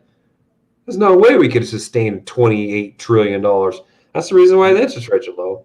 Something's going to have to break, though. Something's going to have to break. Yeah, they're never going to be able to go back up. I mean, if they go back up, you're exactly killing the country. You're going to kill the country. That's the dilemma here, because the national debt really started. When did it start? Like in the 2000s? It was like below a trillion. It was like minuscule before. Nothing. Yeah, it was nothing. You know, so something's going to have to break. There's no way, with all the spending that they're doing, you're never going to be able to pay that back. You know, and I don't care how much taxes you raise. Yeah, they don't have any intention to. Yeah, exactly. Because there's nobody that's going to call the debt, right? We're borrowing money from ourselves, so it's not like another country is going to come over here and say, "Hey, we own you now." It's not going to happen, right? So that's the reason why I don't think interest rate's going to ever go real high again until they can figure out that. And that's where you hear a lot of doomsday prepper people start, talk about gold and stuff like that. Start pushing gold on TV because something's going to have to break at some point. I just don't know what it is and how they're going to have to deal with this at some point. And I don't know what that looks like. I don't know if it's a total collapse in the country or what. You know what I mean? Yeah. Let's see here. Wouldn't you regret all that additional risks plus the work that you put in just to, let's see here, just underperform the market and retire with less? Oh, that's this name of your series, Gerry, Retire with Less. Literally, not trying to be critical, just saying, hey, it's a valid question. I don't think you're, being a dick or anything. So, Gerry, how do you respond to that? Would I regret it? No, not at all. The plan that I'm on, I'm way ahead of where I thought I would be. Like by far, way ahead than I thought I would be. It looks like because I had that $250,000 goal, right, and it looks like I'll smash that in the next few years. And I was thinking, 2030, maybe I can get 250 grand in 2030, but it's looking like, I'm pretty much, I'm halfway there already, so it wouldn't bug me. I mean, I can stop right now. I can stop investing right now, sell just options premium, and I can go travel and retire and do whatever. Right now, we can stop investing. You're already. I mean, not investing, but I can stop. Stop working? Wait, you're not working? But I'm not working. That's what I'm saying. I'm kind of retired already. So, YouTube is a job. I don't know. My stock market's my job, I guess. I do a little bit of side work, but YouTube's not a job, folks. YouTube is a sweatshop. It's a sweatshop. It is. And so we were talking about this last night, right? Is trading options investing? Yeah, we were talking about that. And it's like, is it? I don't know. It doesn't seem investing. Really, it's not. I wouldn't consider doing what we're doing investing. So I don't think, honestly, I don't even really think day trading is investing either. But you are selling options with the thought that these companies are going to grow. That's what you would do as an investor. That they don't go down right enough to breach my strike. So, I mean, I do in obviously my dividend portfolio and stuff, I do, of course, but I'm talking about options in general. Yeah. It's not really investing. I don't look at it as we're insurance salesmen, but I don't understand what Jason's question is here. Why you would regret? What additional risk are we talking about? Yes, that's. I think that's a misconception a lot with when anybody mentions options, they just immediately take risk level to the top, right? And I don't think that's fair. I don't think that's fair. It could be just coming from the buy-in premium mindset, because that's what most people hear. 9 times out of 10, when they hear about options, it's some horror story with somebody buying premium or something, and they lost their ass or whatever. It's never usually selling premium usually.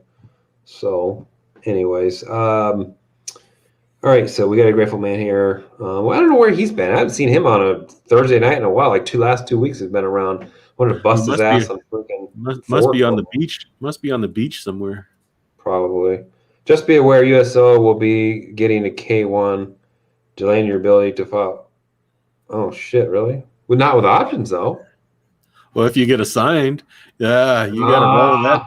You got to roll that baby forever. Oh man! Thanks for the heads up on that one. It's off the list. Yeah. I do not want a K1. I didn't know that. Huh?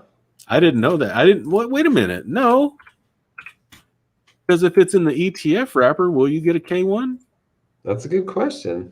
I've never seen an ETF wrapper. It's not a MLP or whatever.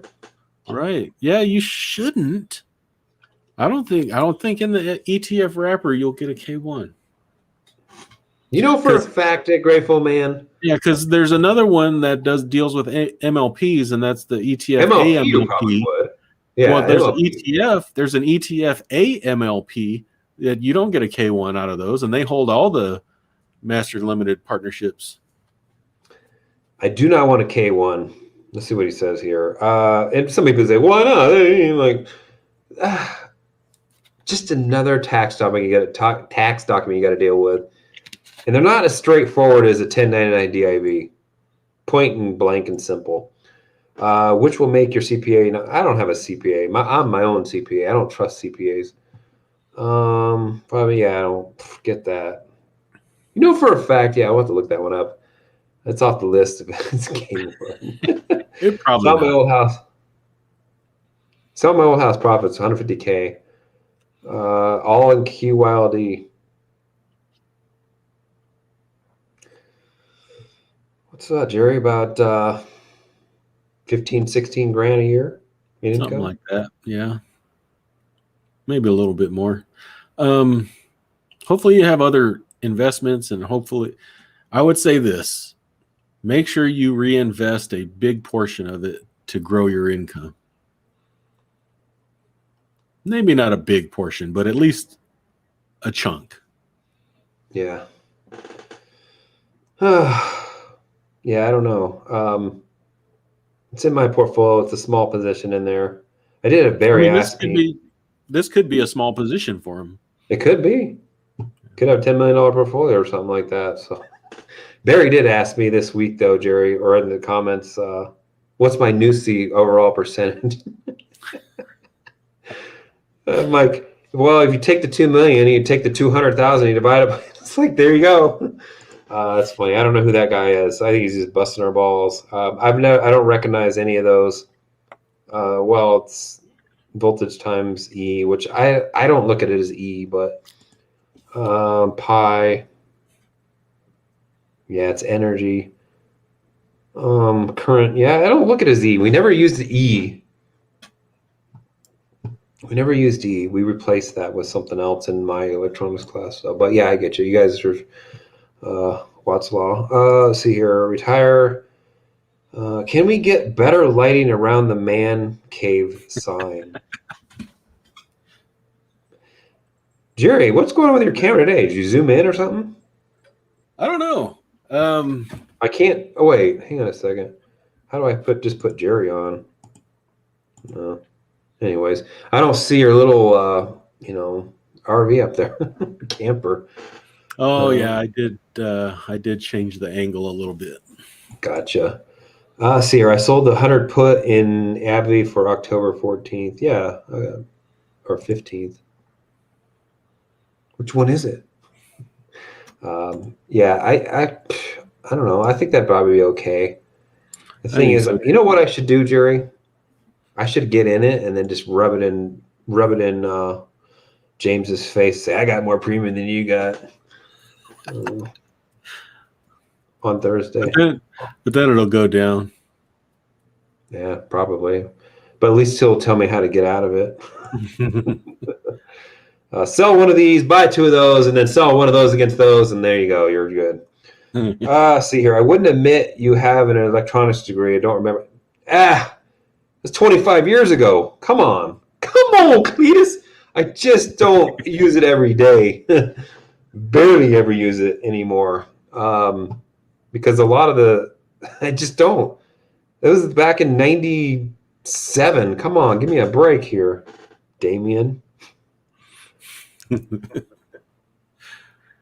I do remember Ohm's law. That's not Ohm's law. That's Watt's law. So there you go. You're wrong. That's the Watt's law side, not Ohm's law. Let's see here. I snatched up 10 shares at 107. It's talking about AbbVie. AbbVie? Yeah. AbbVie, 107. Let's see. Like I said, the intraday low spiked down, that big wick down there. It looks like it's going to try to test that area. But I could honestly see this thing going down between 102 to 103. That'd be a great place to pick it up. If you've been wanting to get into it, sell a put down there, and there you go. Let's see here. I got 130 with the 100 strike. Okay, I'll be looking to get more than that tomorrow. Just screwing with you, James. We got so Watt's law, Gerry. Yeah, Let's see here. Total 127 shares at the moment, dripping in with a DCA of 83. Total 100 shares at the moment, dripping in with a DCA of 83. I never heard of that's your cost basis is 83, right? Yeah. That's your average price. I've never heard it called a DCA. I know what DCA is, but I've never heard a dollar cost average. Dollar cost averaging. Dollar cost average. Yeah, 83. Dang, man. Let's look at that one. I don't know what my average is on that thing. Got trash, though. Could have picked it up in the 70s and 60s last year. 80's pretty good, though. But look at that, man. It got up to 120 there and had issues back in 2018, right around that 120. And sure enough, news comes out. It's not a coincidence. It's not a coincidence that stuff happens like that. Look at a chart. Look in 2018. We tapped that. We double tapped it. We triple tapped that area right around 120. And then here it is. News just conveniently comes out when we're at 120 and tanks it. That's not coincidence. Happens all the time. I see it all the time. Who's doing it?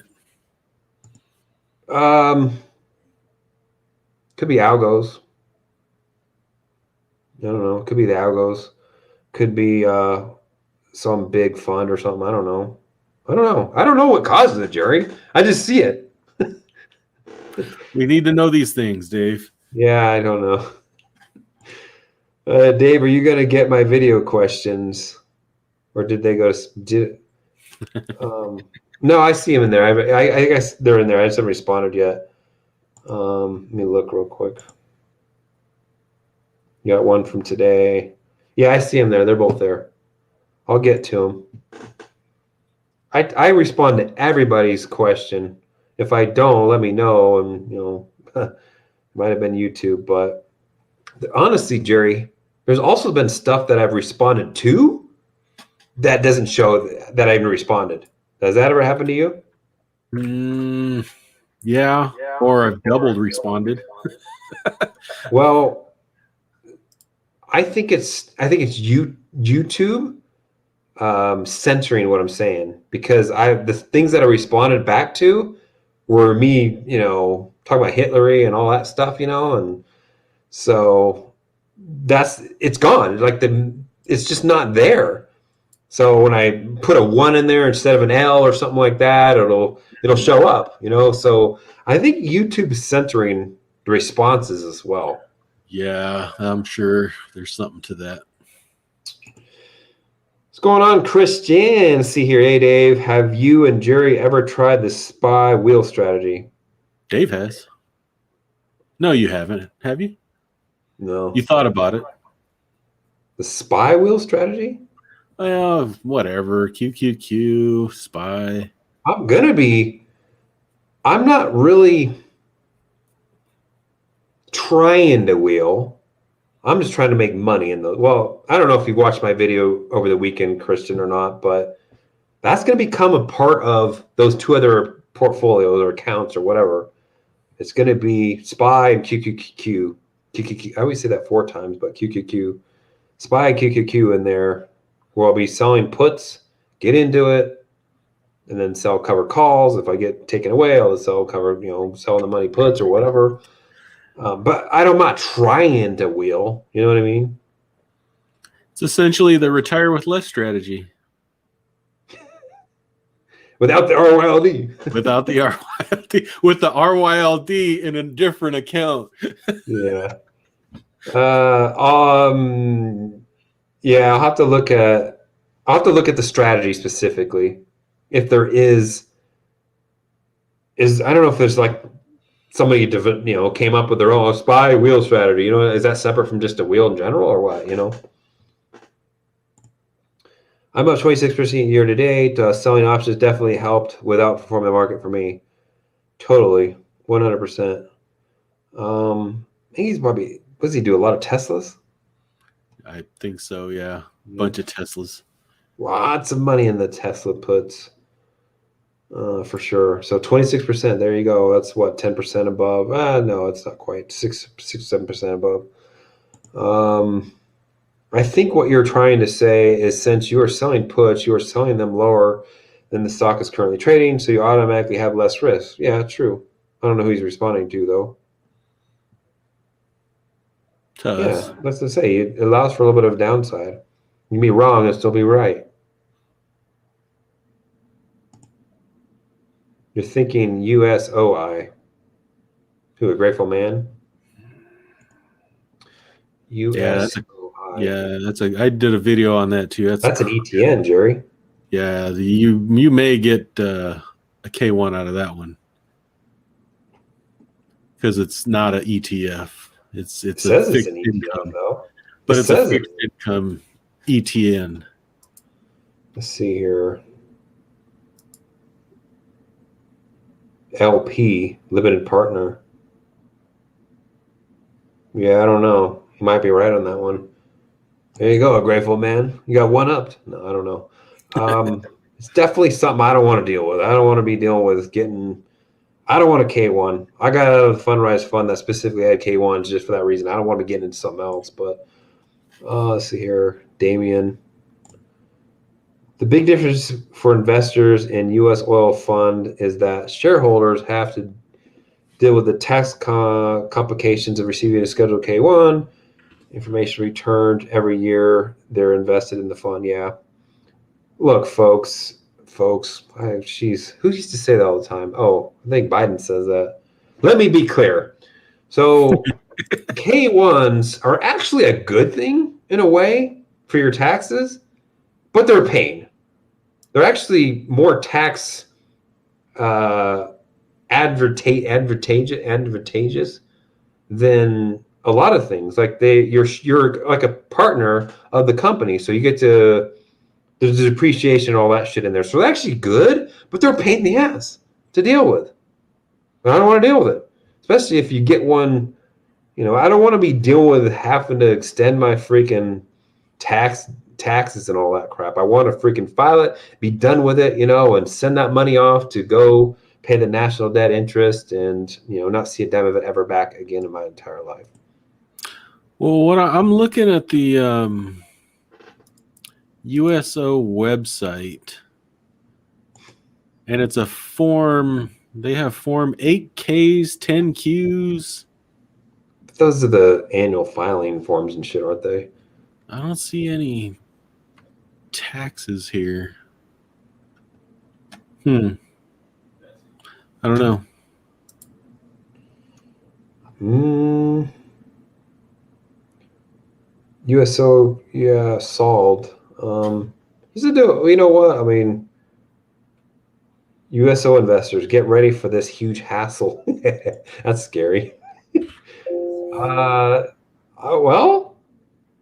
I think maybe both are right. Who knows? Maybe they're both right.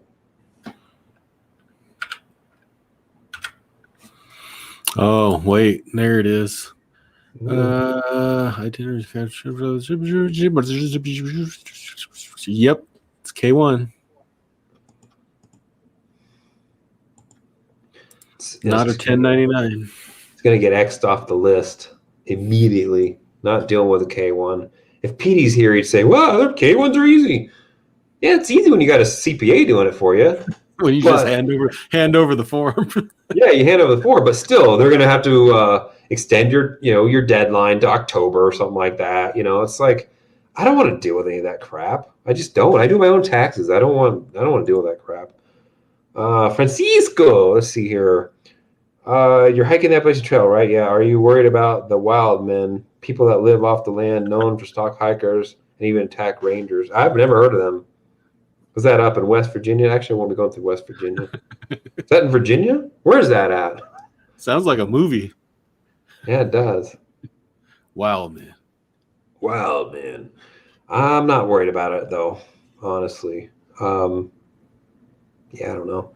The way I always looked at it, Gerry, is I've hiked a class 3 14er and straddled, a ridge line with 1,000-foot drop on either end, on either side. And the thing is I wasn't worried about falling and dying. I was worried about falling and living and looking like an idiot, getting rescued. Yeah. The thing is like, please let me die. Yeah, exactly. Like, I don't want to get rescued up there. I had two friends that got rescued off of Mount Quandary. And I'm like, I asked one of them, I'm like, why did you guys have to get rescued? He's like, oh, we got cliffed out. I'm like, what do you mean by cliffed out? He's like, and I told my other friend, he's like, we didn't get cliffed out, but he couldn't make it. He was just done. Like he was just beat. So yeah, they call it a rescue team. And there's a rescue team that like knows the mountain backwards and forwards. And then they got to do like a rappel down a rope. I'm like, I want to get rescued just so I can rappel. That'd be cool. But the thing is, folks, let me be clear. Let me be clear. The thing is, for me, I don't mind dying doing something I love doing, something I really want to do and love to do. I don't care. It's better than dying laying in your bed doing nothing. So that's just the way I look at it. Dave, camera exposure way too high. No, it's just that freaking light. Gerry, how do I get my face to look like yours? All beautiful and shit. You put the light behind you. Yeah. I don't know what's going on. It's probably this piece of shit freaking Logitech that's probably worth $1,000 now. It might be. Yeah, because it's a white and it's a dark light or whatever. But it's not a dark light. What's the I don't know. It's one of those flat panels, but yeah, I don't know. That's the first time I've ever said that. I've been on here for weeks looking like this. Let's see here. I think it's just the white. Yeah. No, I think he's just that white. Yeah. Yeah. I haven't been outside in 2 years. I haven't been outside in the sun in 2 years. I need to go to fuck it, Gerry, and get some sun. Can't be. I'm albino. Jesus. He's got a nice tan A2 soon. Yeah, that's true. I will. I actually get very tan. I can get very tan, but I've been indoors for 2 years. I've been working remote. Look, if anybody says that working from home is like, oh man, I wish I could work from home permanently, it's like there's pros and there's cons, Yeah. The cons is I'm a night owl. I stay up. I don't go out during the day. I go shopping at night. I don't go out during the day. And then you end up looking like me. Snowman. Jesus. Oh, freaking bust my balls here. What's going on, Darth? Darth Vader. Luke. Luke, I'm your father. See here. Jimmy Kimmel said those who don't get vax deserve no help from that. I did hear him say that. Absolutely disgusting. Absolutely. And It's what strange. Biden said during his speech on Friday was disgusting as well. That was Thursday. I couldn't even get on the Thursday chat. I was so pissed off. You're right. It was Thursday. Just disgusting to say what he said. It's so I just don't interesting. understand. They're the party of empathy, but fuck you if you don't get the vaccine. Well, that's the stupidest thing about it, though. They're all pissed off about the abortion ban, but you know what? Let's just stick a needle in your arm. We're okay with that, right? I mean, the one thing you got to give the Republicans is they're normally pretty consistent. You know what I mean? They're not usually flip-floppy. There's not a lot of hypocrisy on that side usually. You know, that's one thing I'll give them. There's a little bit, but not blatant freaking way out there like it is now. Right. Like talk about the stock market and I making new highs, and then you do talk about the stock making new highs. Right. That's just one stupid little teeny example, of course. See here, free Discord. Yeah, go to Discord. Let's see. Was that the Right Tower with Options Discord? Let's go on, Steven. When establishing a strike price for a covered call, what percentage above your purchase price do you use? Well, that's an interesting one because I don't normally use my purchase price. I go by the current price of it and then go above that is what I normally do. But I think it's also going to depend on the stock with ETF or whatever you're in.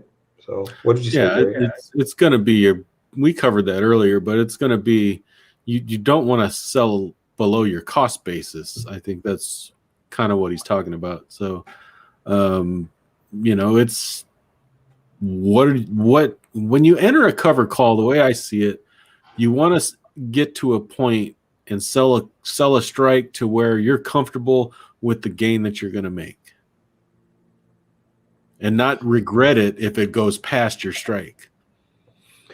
Yeah, it just depends. For me, I'm looking to go because like the Qs, for example, just a couple percent above where the current price is or something like that. The thing is, though, if I get into it and it goes down, then that becomes the issue. So what do I do then? Well, technically, I could just sell a cover call that's in the money, and then it gets called away, and then just sell a put, money. Just kind of churn it, right? Because who cares? Like I take a loss, but it's not really a loss, right? I don't know. We'll see. That's the good thing about doing the strategy. Look, I'm like the guinea pig. I've tried a lot of things, and I've taken a lot of shit from people too, saying, well, there's so much change in your portfolio. And there is, because I've tried things and they didn't work how I wanted them to work, or they didn't work how I thought they were going to work. So I got out of it and tried something else. I'm the guinea pig for most people. QRI, what are those? The cover, which ones are those? Those ones you just did? Yeah, I just did the video on that. Gotta watch the video. I watched the video, but I don't see QRI. No, it was a 4-digit one. That's why I don't recognize it. Oh, he meant Quirmy. QRMI. Yeah. About the short story, right about Nusi. Yeah, it's a managed ETF. Nusi's a managed ETF. Smidget higher expense ratio. Why would you be in Nusi? Yeah, I'm not a fan. These are brand freaking new. The rules based. Not a fan of them. So, are you going to be a fan of the Q CLRs? You'll have to find out next Saturday. Those are the caller ones. Yeah. But which is kind of odd because these are callers too. Aren't they? They are, essentially. It's just an at the money caller. So the other ones are going to be closer to what Nusi's doing, I'm assuming then. Yeah. Well, Nusi's no. These are closer to what Nusi's doing. Problem is they do not have the freedom that Nusi has in managing those options. I'm talking about QCLR.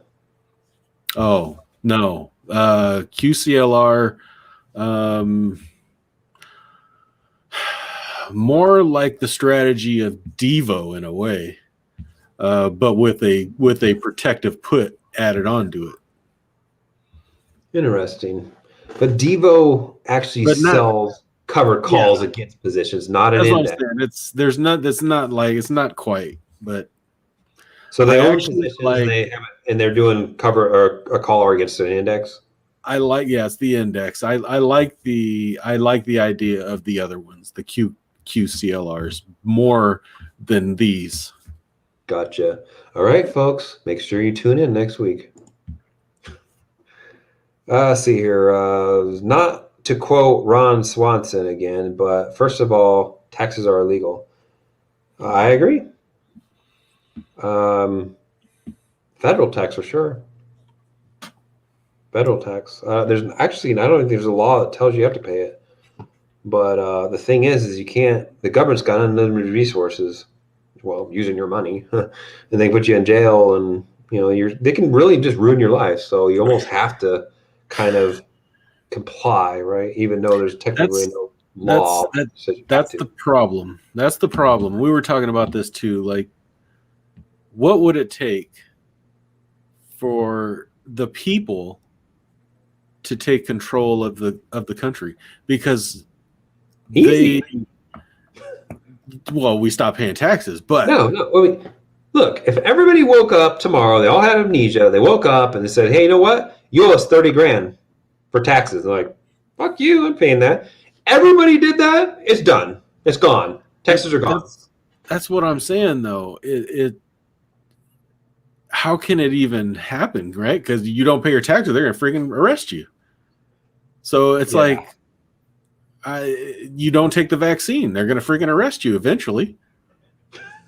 They can. I don't know if it's going to go that far. It may not. They can't go that far. They're trying to go that far, but they can't go that far. Right. So it's going to be challenged in court because they're trying to literally do that. They're trying to do that literally, like Rifle Man. So I don't remember who Ron Swanson is. I thought he was Ron Jeremy, but first of all, yeah, taxes are legal. Dude, Gerry, hundreds of years ago, we had a revolution over 3% tax rate. Now we're at like 30, 40%. It's like, you know what? People are okay with that. See, that's what I'm saying. How can you? We've grown so much, right? There's so many people that how do you even organize a revolution? You can't. Well, I don't know. People just, I don't know. I'm not a fan of taxes at all. I've been very outspoken about paying taxes. And this past week, I made a quarterly payment of 10 grand, and it's scary making those quarterly payments, folks. It's scary because you hope that they recognize it when you actually file your taxes. You know what I mean? Like you put a Social Security number in there, so hopefully it's tied to it, but it's still scary. Like, it's stupid. Yeah. It's just where does your money go? Where does your money go? Right? It goes to the treasury. Goes to a black hole. Yeah, it's like. Yeah, I owe another one. Well, technically, I don't have to even pay these. I could wait till April and do it, but if it reduces a little bit of the penalty that I have to pay, then so be it, right? That's what I don't understand. If they owe you money, they don't pay you a penalty. But if you owe them money, too much money, like over less than 90% of whatever you're supposed to owe, then you have to pay a penalty. Wild man have been cited out in one of the Carolinas, I believe. I think I'll only be going through North Carolina, not South. So, and it's along the border of Tennessee. So, and that's probably where they are. Yeah, up in Asheville. That's all the retired folks. You should look it up. Yeah, bring a big old. I wouldn't even be carrying a freaking little LCR or anything like that. A little teeny freaking revolver because they weigh too much. I'm a weight weenie when it comes to through hiking. I never thru hiked in my entire life, but I ain't bringing no gun.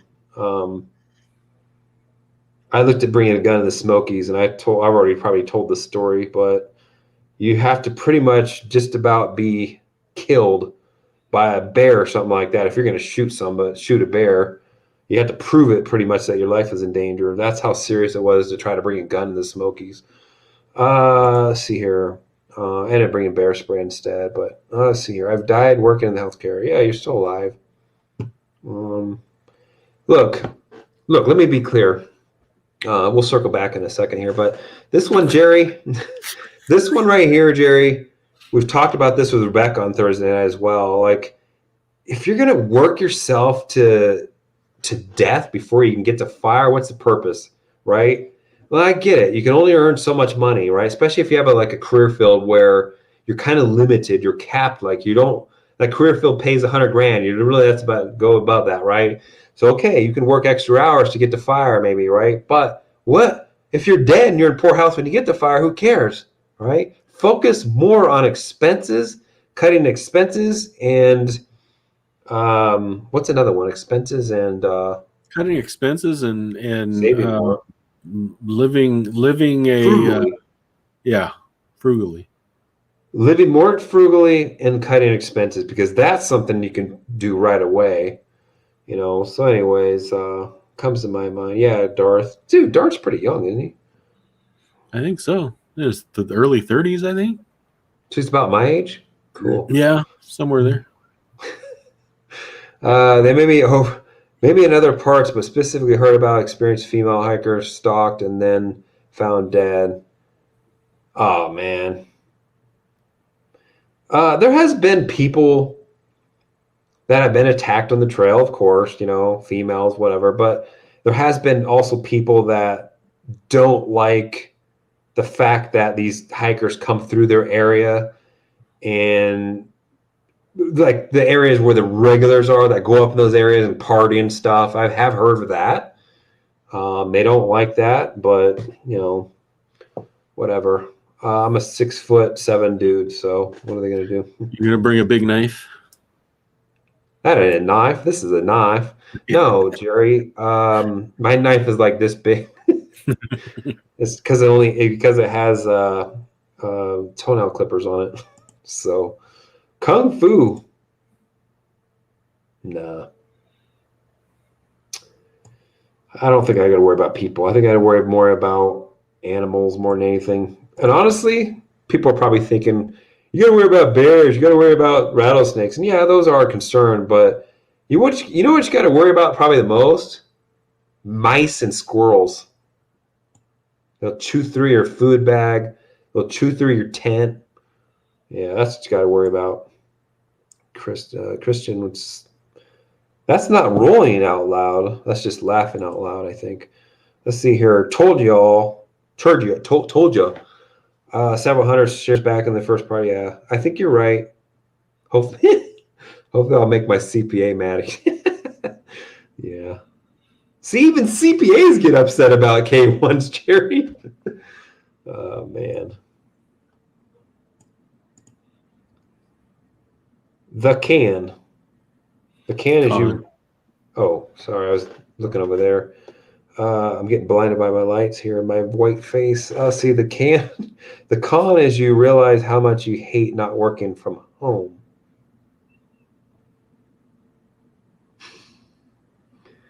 I have life great right now. Working from home, don't have to go anywhere.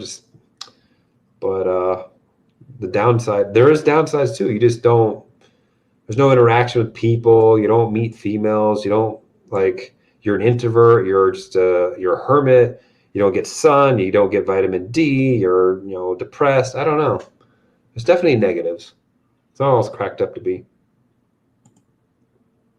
When you're on the AT, hopefully you won't hear banjo music and some dude will say you have a pretty mouth. Did I share that? No, I didn't share it. That kid that was playing the banjo on that movie? Which movie, Gerry? There's a lot of movies. The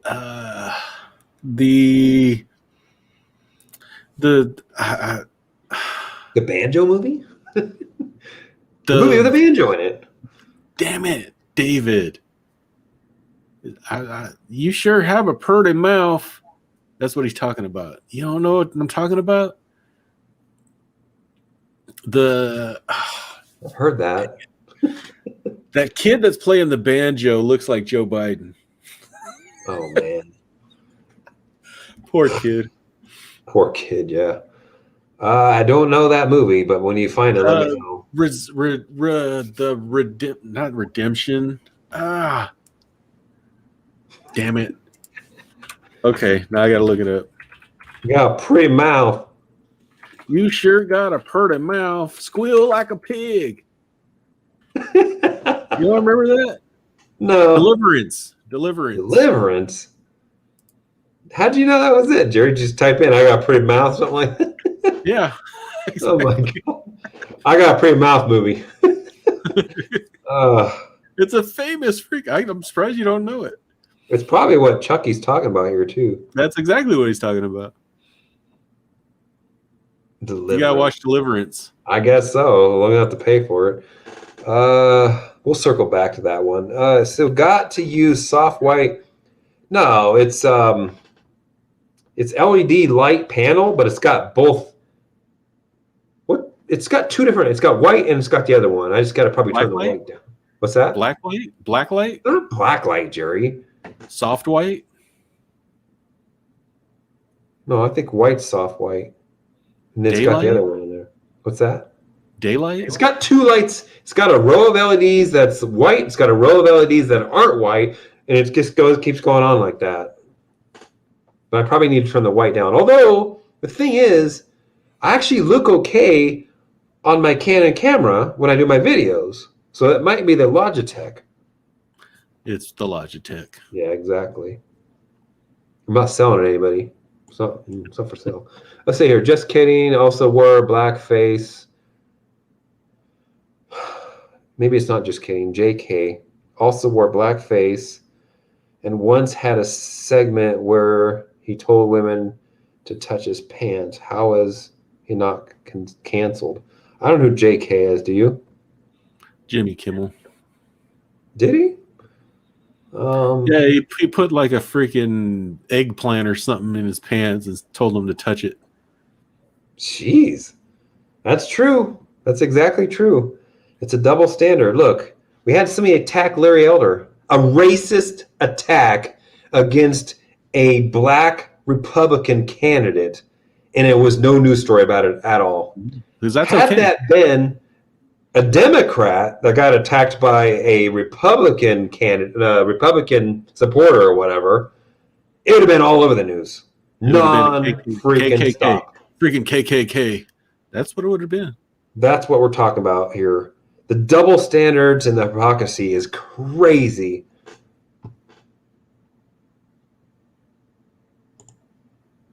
You gonna vote Tuesday, Gerry? Monday. I'm going Monday. Going tomorrow. Going Monday? Okay.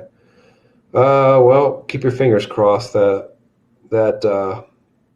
guy gets voted the hell out of there, and they get somebody else in there, somebody that can fix all that bullshit that's wrong with that state. They say wild men don't play banjos; they just sneak up on you and get you before you can say pretty mouth.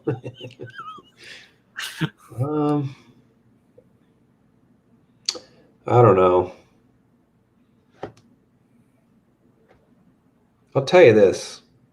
I'm gonna have to get used to sleeping out in the woods, Gerry, by myself in the tent. I'm gonna feel like the tent's like, concrete walls or something like that, but it's just a tent. It's Cuban fiber, so it's you got to get used to sleeping out in the tent with all those noises and shit out there.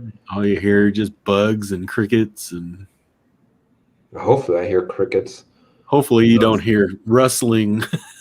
Well, I'll probably hear that too. There's moose and shit out there too. I did watch the video. Which video is he talking about? Probably talking about yours.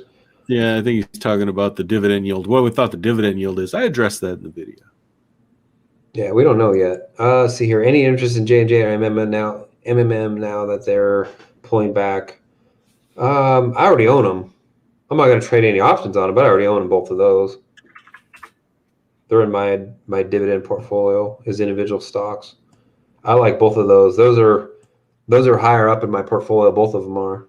I like them. Matter of fact, I think that J&J actually is the top position in my portfolio right now as far as individual positions. It actually overtook Microsoft just by a tad, by $8. So J&J looks good. 3M looks like it could have some pull more back. room down. Let's take a look at J&J. Like a lot more room down. Well, it's infrastructure, Jerry. Yeah, $3.5 trillion, Jerry. Infrastructure. So I don't have any interest in buying anymore. So, but if anybody's getting dividend stocks, I would definitely check them out. My hospital will lose a lot of nurses if they refuse to take the vaccine. They will be stupid to mandate it. I agree. I read an article. Yeah, I read an article today out of New York that they may have to stop delivering babies, or because like 30 or I forget how many percentage, but a bunch of nurses in the maternity area walked out because they didn't want to take the vaccine. So they're going to have to replace them. Absolutely stupid for an employer to mandate it. Hey, it's dumb.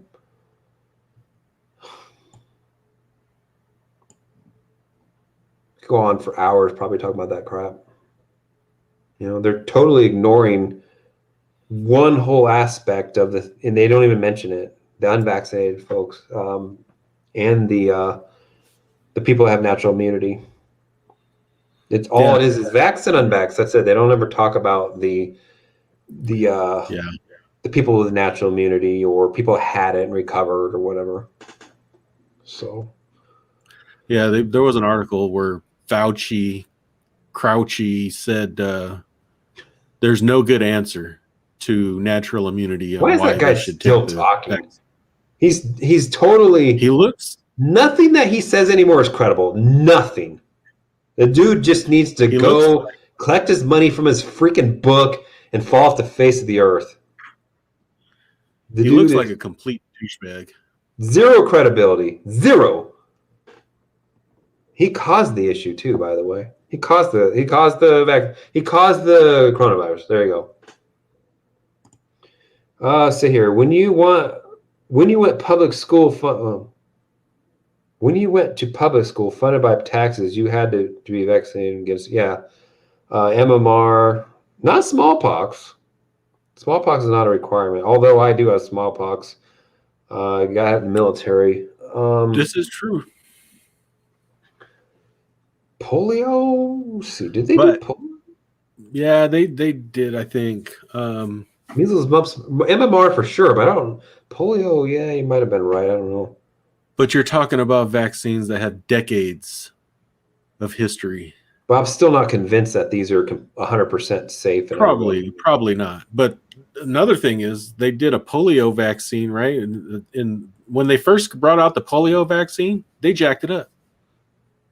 Yeah, and folks, look, I'm not saying I'm an anti-vaxxer. I mean, I'm just saying you need to question some shit and do your research. Do your own darn research on it. I had a friend that, I've already told the story. Had a friend, took his son in for measles, mumps, rubella, and a week later he comes down with type 1 diabetes. As like a 15-month-old kid. You know what I mean? That's something he's going to have the rest of his life, and most likely is going to kill him early too.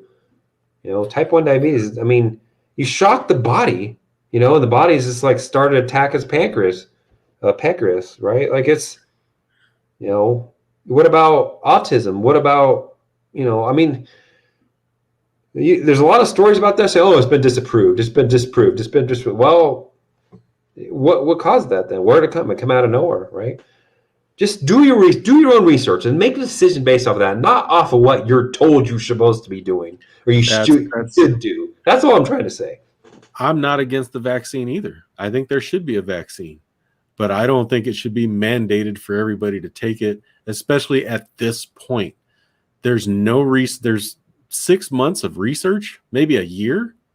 That's all I'm trying to say here basically is do your own research and make your own decision. I mean, when it comes down to something that's mandated, and by the way, a big part of the population that's not vaccinated right now is the Black population, and they're not Trump supporters. Most of them aren't. So it's not Trump supporters that are anti-vax.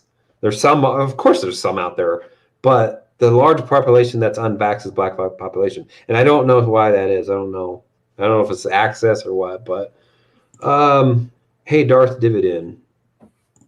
See here, I work 312s and a travel nurse next year. You're gonna make quite a bit of money being a travel nurse. I dated a travel nurse. That's how I met her. Well, that's not how I met her. I met her when she was a travel nurse, and she traveled around in Denver. She didn't want to leave Denver, so she kept traveling around here. And they get a stipend, they get their housing paid for, all that, Jerry. It's a good way to go. I would do it totally. Darth, he's 36. Wow. You could have you be live in an RV and travel. There you go, man. He could bank. He's gonna bank. Yeah. Mm-hmm. There you go.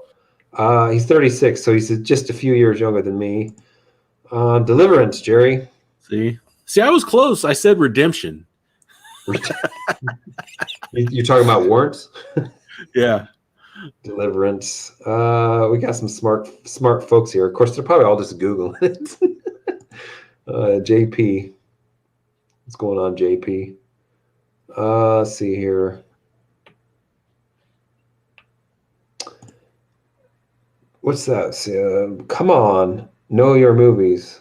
I wonder if I've seen that movie. I'll have to look at my Plex server. And see it's an old movie, Dave. Probably. Oh, you got to pay for it. It's like 80s, 70s. I don't know. Really?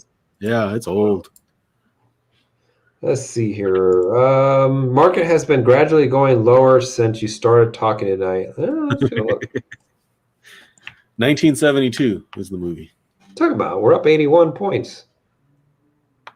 CL's up. The only thing that's down right now is Crapdo, Cornhole. Let's see here. VIX, yeah. VIX has been weird. The market's going up, but the VIX is up. So, yeah, it's definitely been going weird. If you watch Deliverance, you will probably cancel your ATM. No. Jeez. Ain't nothing canceling that, Wheelus. What would happen for me to cancel? I got hurt. That's one of the reasons why I want to. That's a big concern to me on the trail, but it is what it is. I'm not going to let stuff like that stop me, but looking forward to CA results Tuesday. I agree. See here, can't stand Fauci. Yeah, he's a piece of work. Real piece of work. See here, I'm a nurse who numerously floats on COVID-19 units. He's a floater, Jerry. It's a float pool. Yeah, no, seriously, it's a nurse thing. See here. By the way, anyone in the prison stocks, is that what, PSAC or something, or what was that? It's, CXW and GEO. You're right, Geo. That's the Dan special. A lot of jails are getting closed up here in Connecticut. I thought the Democrats weren't they pro-prison industrial complex? Used to be. I don't know if they are anymore. They're letting people out of prison nowadays, especially here in California. Where are they going to put all those Gitmo people? When they're trying to close that? You think Gitmo ever close?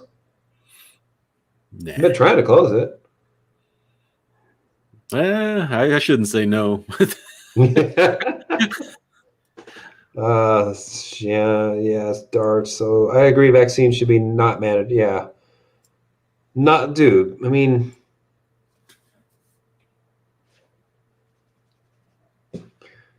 just give people the facts. When do you think a vaccine should be mandated, Jerry? The issue that I have is the government doing this? The government mandated it. When I know darn well for a fact, I believe they don't give a rat's ass about people. So why do they mandate it, right? Yeah. There's money involved. It's got to be money related. It's They want tax. why what do they always say? Don't let a good crisis go to waste.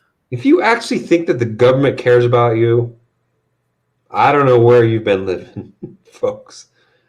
Listen, they're trying to get rid of Governor Newsom in California, right? They are spending $100 million on TV ads to keep him in office for another year. $100 million in TV It's ads. about power. It's mostly about power. But I honestly do not think that the government cares about people at all.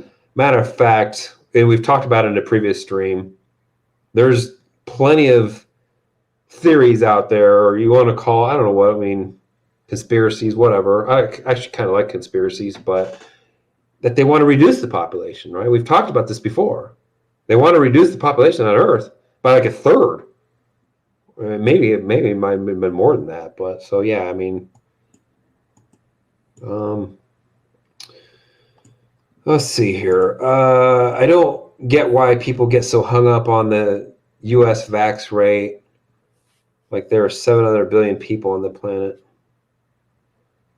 Yeah, I don't know. That's because it's because our government can't mandate other countries do it. They could technically, oh, you're not coming to this country unless you're vaccinated, right? I mean, they probably have that ban in place already as it is, right? So that's how they get away with it. The thing is almost every country out there, with the exception of a few of them, are going to do whatever we tell them to do anyway. So except China and Russia maybe, but I would never date a female nurse or a female in healthcare. Most are little. The one that I dated in healthcare was conservative as hell, probably more conservative than I am, but Die Hard actually. That's what was sexy though. I don't know, that's sexy. See here. There's nothing more sexy than a nice, libertarian girl. Gerry. Sexy. I don't know what it is. Probably because I know that they use their brain and they think, and there's a lot of logic there, and So you don't want a hippie chick? Hippie chick would be okay. It just depends on what they believe in. You know what I mean? What if the hippie chick drives a Toyota Prius? Yeah. I don't know. Is that a no? I don't know if I can date anybody with a Prius. I just don't. It's like a Yugo. Like friends don't let friends drive Yugos. Well, guess what? Friends don't let friends drive freaking Priuses either. I think doesn't Olga have a Prius? No, she wants one. Oh, yeah. I'm all for the vaccine, but you can't just make it blanket mandate. I 100% agree. There are all sorts of reasons besides political. Yeah, and the thing is, folks, let me be clear again. I don't think it should just be a religious thing either. It should be a personal choice, not just the religious. Like that's the only way we can get out of it. I'm religious. No. It's a personal choice. This is something that's going into your body. It could affect you for the rest of life. You don't know. It's your decision. Yours. Nobody else's. They need to lay out everything, right? Put all the facts out there. Death rate, survival rate for each age group, each sex, even though there's only two sexes. No, there's not, Gerry. Yeah. Do all that, right? Put it all out there. Here are the what we've experienced as side effects. Here's what the pros are. They're not going to do that. Choice. They're not going to do that. They're not going to do that. And they're not going to do that because they know it wouldn't work if they did that. Yeah, now it's just fear. Now it's more than that. Now they're pinning people, half the country against you. Now they're literally putting you in the poorhouse. So now wait a minute now. So they're gonna fire all these people. What's going to happen to these people? Okay, are they gonna get on government assistance then? But that's what I'm talking about. Do you care about people? No, they don't care about people. They're just going to get them fired. And no, that's the way they provide for their family and live. And, it's like. You know what's jacked up is in 2020, healthcare workers were heroes. These people are heroes. True. 2021, if you don't put this in your arm, you're out. I hate you. Damn, what a change. I know. That's exactly what I'm talking about. He's going to be able to make more than me as a travel nurse for sure. I don't know if it gets paid that much to be a travel nurse. I get paid a lot, but the biggest thing about it is the stipend and the paid for housing. That's the big part about it. Core Civic. What's that, Gerry? That's CXW, the prison REIT. Oh, gotcha. The vaccine is free, but 1,648 people died today from COVID. What's the point there? Am I missing it? Vaccine is free. Well, obviously, if the vaccine is free, that's not the reason why people aren't getting the vaccine. It's not an issue of that. It's an issue of the government, the way they handle the whole thing to begin with. That's the problem. You're going to have people that are just skeptical, period. You have other reasons. There's a bunch of reasons why people aren't getting it. But honestly, the biggest reason is probably the way the government handled it to begin with. That's the biggest reason.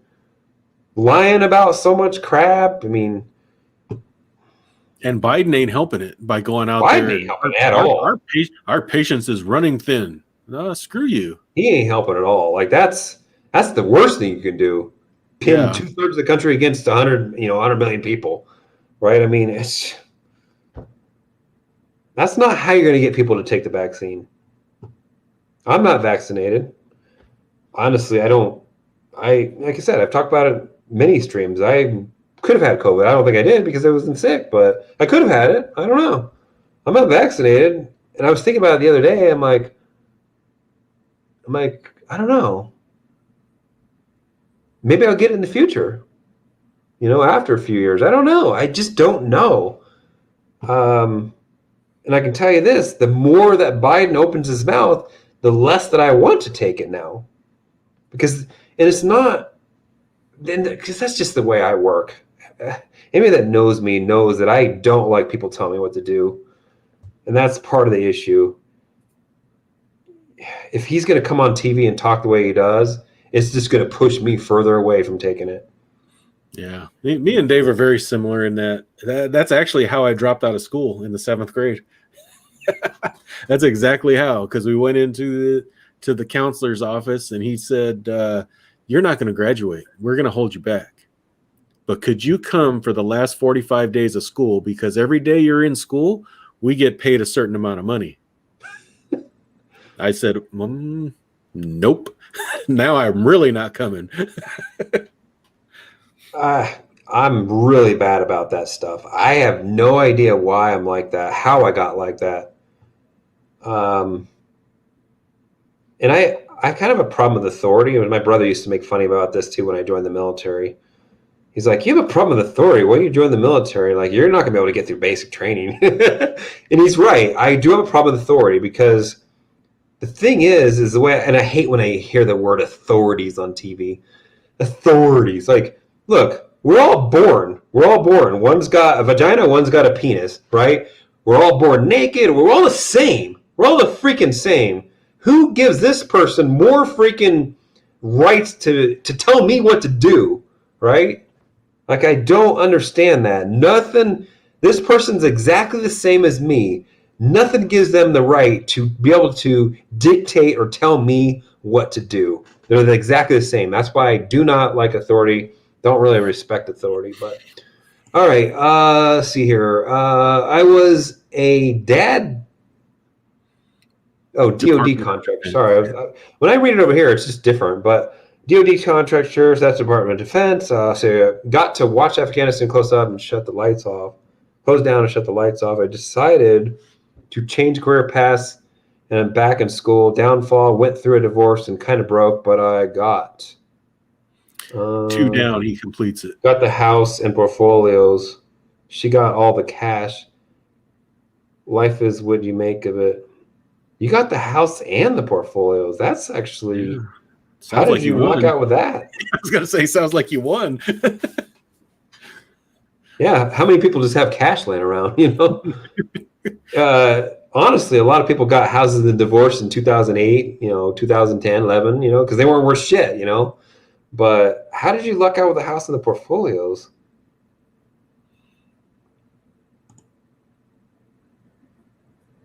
It's a lot of people.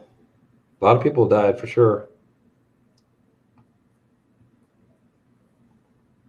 I remember flying off of Diego Garcia when I left my deployment, and we flew into South Korea, and we're getting off the plane, and they're sticking.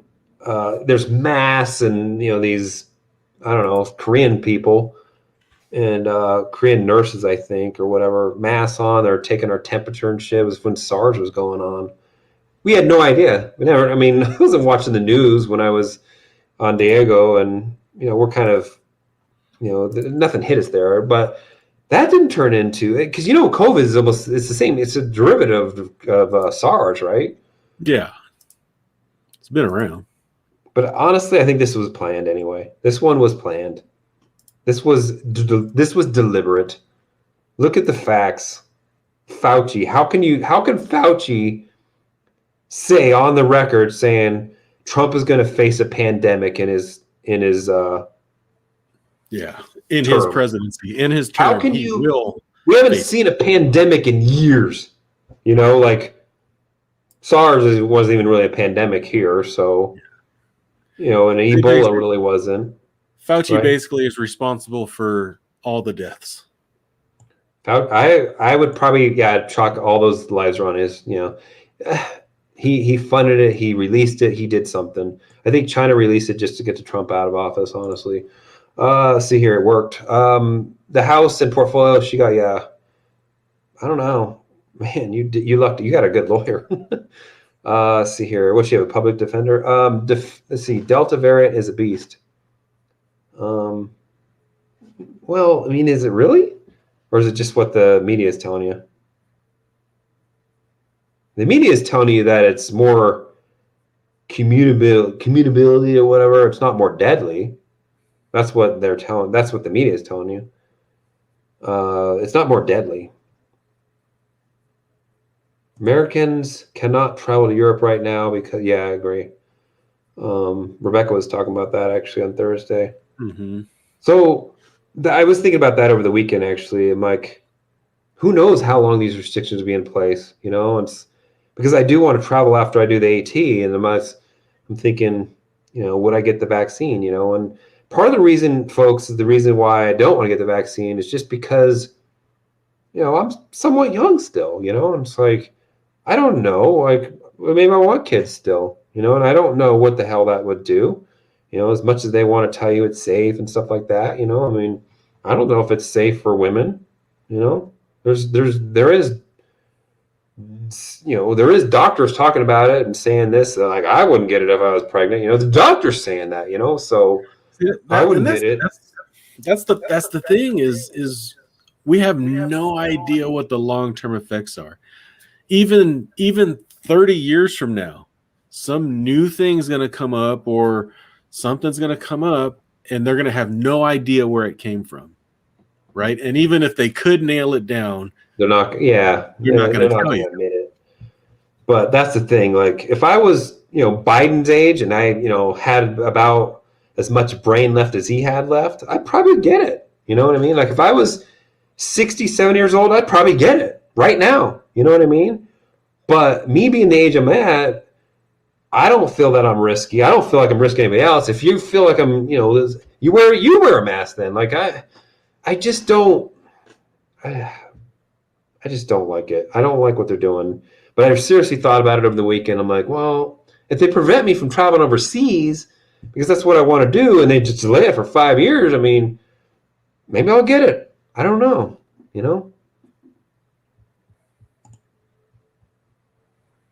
Oh, shit. Yeah.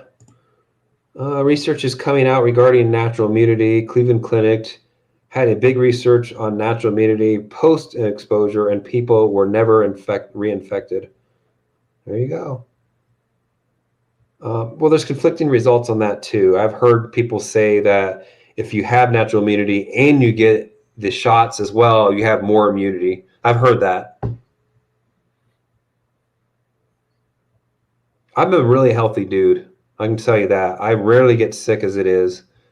So I really do strongly believe in the body can heal itself from most things.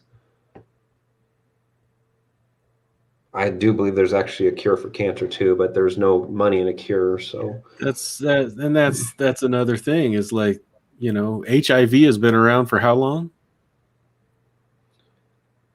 yeah. Well, we're finally getting, so just this week on one of the news channels, there's a doctor on there, it's an ad for the vaccine, right? Talk about okay, you got questions, come to this website, do this, do that, do that. We've got 10 years of history or something like that. I'm thinking 10 years is not that much time. You know what I mean? 10 years of track record or history of using this method or whatever. And I'm like, that's not that much time. Mm-mm. Ron Swanson, the model libertarian. I have not heard of him. Oh, yeah. So militarian, so funny is always. I didn't really watch a lot of Parks and Rec, although I do like a couple of the characters on there, but I didn't really get into it. But I didn't so much to probably watch. Always rants. Yeah, the government is terrible. Come on. The government's terrible. I've always said this. We would probably never go to war if it wasn't for governments, we'd never go to war. Governments go to war. I'm pro-vaccine, but it's but it's made political, yeah. Remember the Democrats didn't want to take the Trump vaccine. That's exactly what I'm talking about. It's all over the place. You can watch Camel Toe Harris talk about like a rant for 2 minutes straight, talking about she don't want to freaking take the vaccine if Trump made it, whatever. And then as soon as Biden's in office, now they're mandating it. Complete flip flop. They're full of it. Sorry. That's the reason why I don't know. It's kind of my way of saying fuck you, Biden. I don't know. I just don't. Look, I thought this guy was actually maybe moderate. I actually thought he was going to come in there and be a pretty decent dude. This dude is off extreme. The rails, man. Off the rails. He is pretty damn extreme.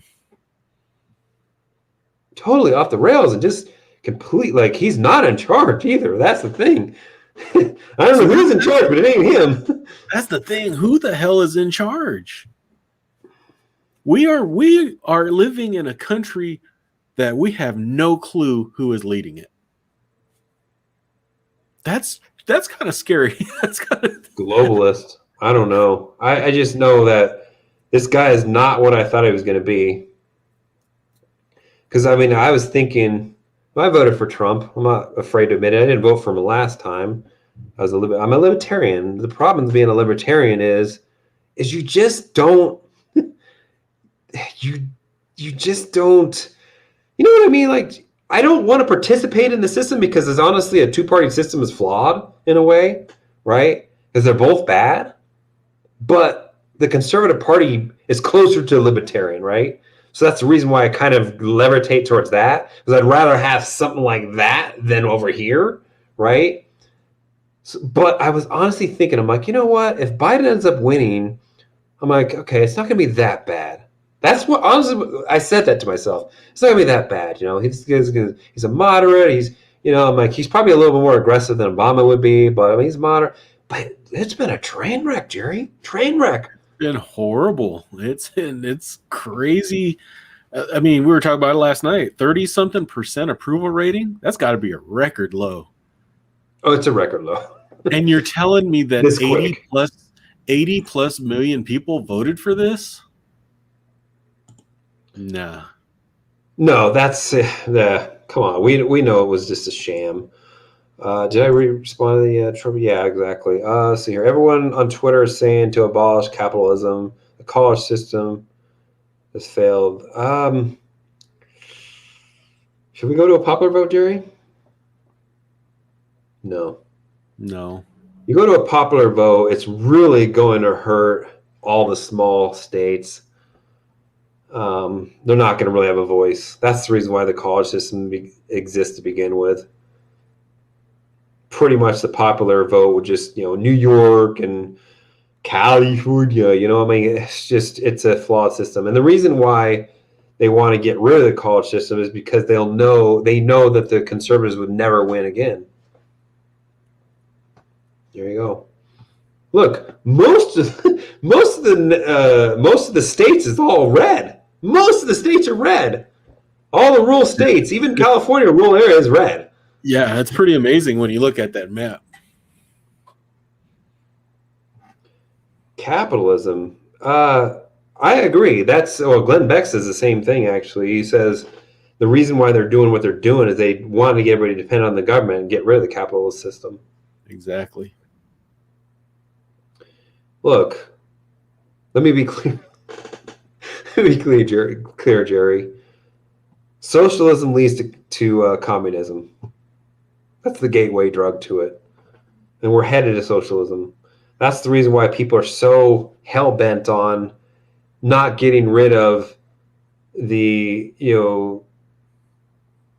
Constitution and all those things, because and they shit on the Constitution all the time, the left does, which is weird.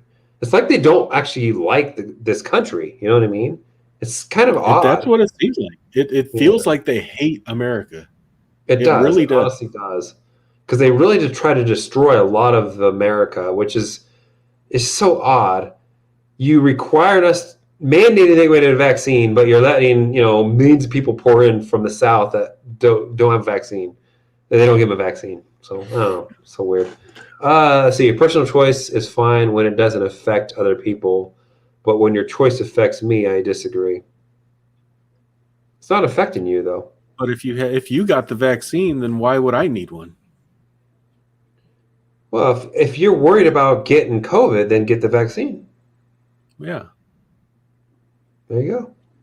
I don't understand how me not getting the vaccine is affecting you if you got the vaccine. I'm not worried about some other person that's not vaccinated giving it to me. See, abolish. So, is there any flaw in that, Gerry? Because I mean, that could be that same logic could be applied to a bunch of stuff. Mm-hmm. You know what I mean? We should get rid of alcohol. Yeah, I mean, it could be applied to almost everything, in a way, right? We should get rid of McDonald's. Well, how does that affect you? Well, it affects the hospitals. So people get heart attacks and everything else, and raises your taxes because a lot of people that go to McDonald's are probably low income and on government mandate or government insurance. This is a tough one here, because this is a tough one. I don't know how to address this one because this is tough. Alcohol is a good one. That's a good example. There's a ton of other examples like that too. You're going to drink and drive, whatever. That affects me. But I mean, the thing is why isn't the flu mandated?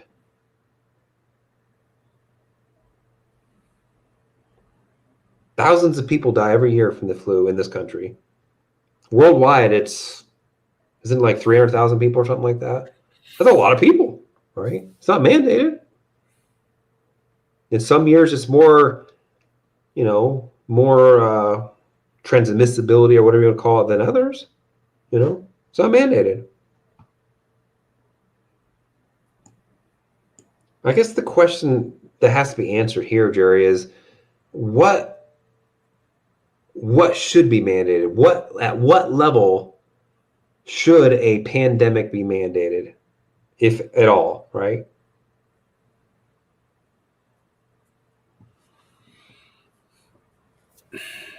I don't know. What's the death rate?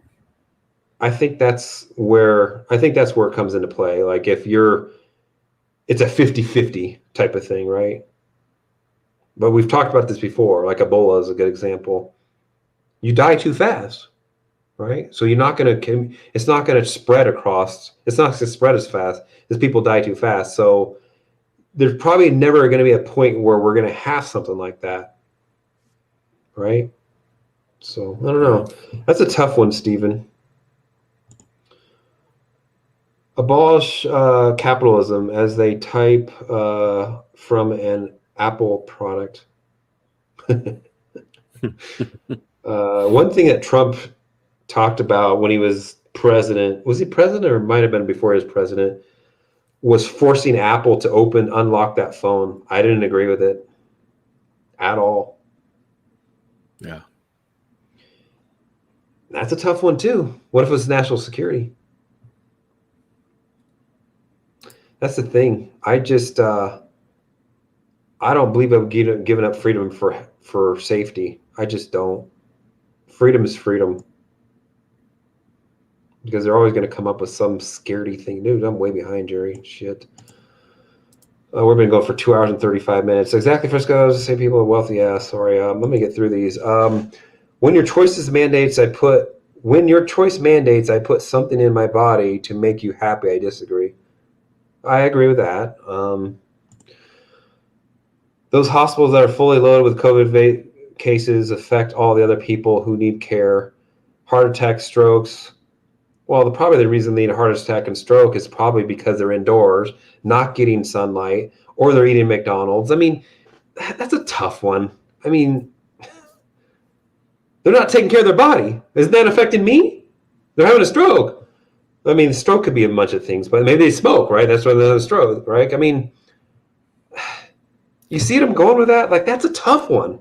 The reason why they're in there is probably, it's not directly affecting me, but it's affecting me, right? I mean, because they have a poorer lifestyle. Where do you draw the line? Where do you draw the line? As I was saying, I was talking with my wife about that. There's no perfect answer. There isn't. And the thing is when we first had this pandemic going on, we're overrunning the beds, but hasn't it come down quite a bit? I know the Delta spiked it up, but I think it's coming down. Talk to a healthcare professional about getting the vaccine and do not let politicians influence you. I've heard that a lot, but I really, I'm not a huge doctor type of person. I'm like a kind of more of a natural healer, but I agree. For most people, they should probably believe in their healthcare professional. I've talked to a couple doctors, and one said get it, and one said don't. So. Well, I mean, on TV, they're saying if I was pregnant, I wouldn't get it. Yeah, you know, I mean, doctors say that on TV. Yeah, 98% of people in the hospitals nowadays. Huh? Since I've had COVID, I ain't getting it. There's no reason for you to get it anymore. 96% of people in the hospitals nowadays are people who are not vaccinated. Okay, but that's their choice to not get vaccinated. I still have to see statistics on that too, though. Statistics, Gerry. Statistics. Because a lot of, I mean, that seems like the obvious thing, right? Like, okay, the people that are not vaccinated being the most common people in there, of course, right? But at the same time, they're chalked up a bunch of kids being in the hospital that had RSV, which wasn't COVID, but they said it was COVID. So, I mean, you see what I'm saying there? There's so much bogus information out there that's screwing up the real statistics, the real information that people need to make the decision. Hospitals are overwhelming due to COVID-19. That is correct. 48 watching, only 28. Yeah. Thanks for that info, Ranker. Overwhelmed. All I see is them making TikToks. 10 years from now, a crappy TV commercial plays in a quiet bar. Have you or a loved one been exposed to COVID-19, Sean? You can be. This is true. That's why I'm laughing, because every drug that seems to come out, there's always some commercial coming on about it down the road. Every drug. Look, Tylenol, Motrin, ibuprofen are not healthy for you. They will literally put a hole in your stomach and screw up your kidneys, I think. It's kidneys or liver. It's one of the two. Those things are not safe. NSAIDs are not safe. It's scary, but people think that they're okay. Every time I have to take that because of headaches, I'm a little pussy when it comes to headaches. I think about the damage I do to my body every time I take one. We are actually overwhelmed. Okay. I do believe the vaccine works, and I've taken 2 shots of Moderna, but I do believe it's a choice. It's a nurse saying that. SARS is like a symptoms. The pathogen is COVID-19. SARS is syndrome. A collection of symptoms.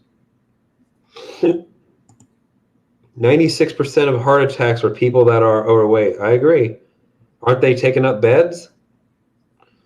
96% of cancer is due to people that smoke. U.S. government, yes. But why don't they care about those people? It's a personal choice if you smoke. I just don't see the hypocrisy there. That's the problem I have. It's your choice to smoke. And honestly, smoking can affect other people. My dad smoked, but it was a while. I mean, I think my mom made him smoke outdoors. But there's a lot of places that you could smoke when I was growing up that it wasn't a smoke-free zone or anything like that as nowadays, You used to be able to smoke on planes, in restaurants.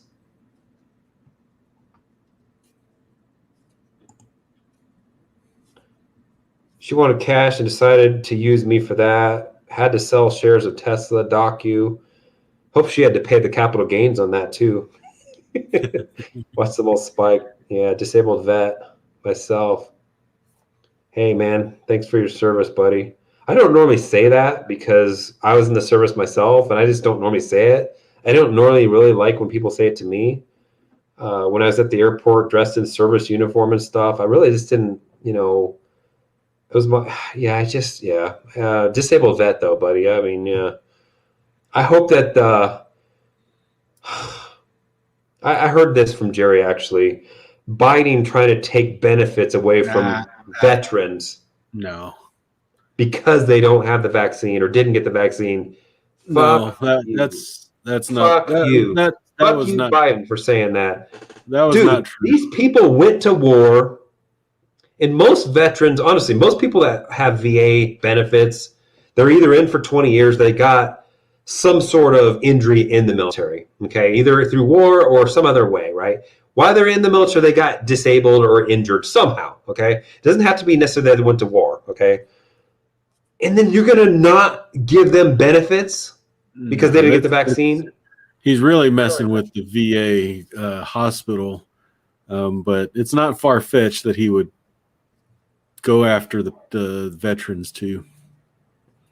It's sad. It's just sad. That's sad. Vaccine as well. We have a nice thought through that isn't as a support as for. I don't know what you're talking about there. He's vaccinated as well. Have a nice. He has a niece though that isn't, and I support her fully. He missed an E there, I think. Yeah, I think James is talking about his wife or whatever. Not his wife, but whatever. Or she's got it and he doesn't. He's not worried. I don't know. Oh, there he is, right here. Look at. Yeah, the different James. The other James. My wife got COVID with vaccine, and daughter's 19 and got COVID, but all depends on health. Yeah, Petey's back from the hospital. Petey's pretty young. It affects everybody differently. Like I said, I'm a pretty healthy person. Can count on 2 fingers maybe how many times I've had flu, and it may have not even been the flu. I mean, who knows? It's just not something that runs in our family, So, but now get COVID vaccine. Got her school car, several expensive things. And my lawyer paid for about $80K, roughly closed me about $240. Cost me, yeah. She had to pay the capital gains. I'm still dripping and building, buying a second investment property. I don't like rental properties. I'm glad you do though. Yeah, you probably get the. Let's see here, Reggie. Let's see. How do you think COVID numbers can come down? Time. I was gonna say it has to go Time. through a process. It's a The process. process. If you actually think that everybody got vaccinated, the COVID would just go away, you're mistaken. Yeah, if COVID's not going away. It's never going away. COVID's never going to go away. It's always going to be around.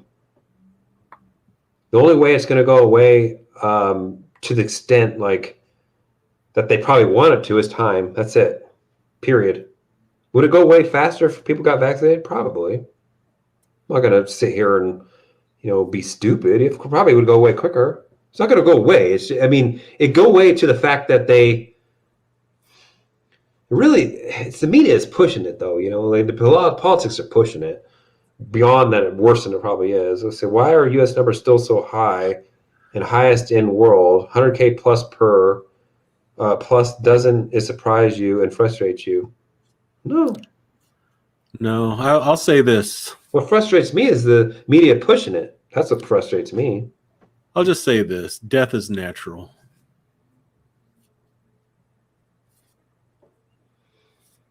Yeah.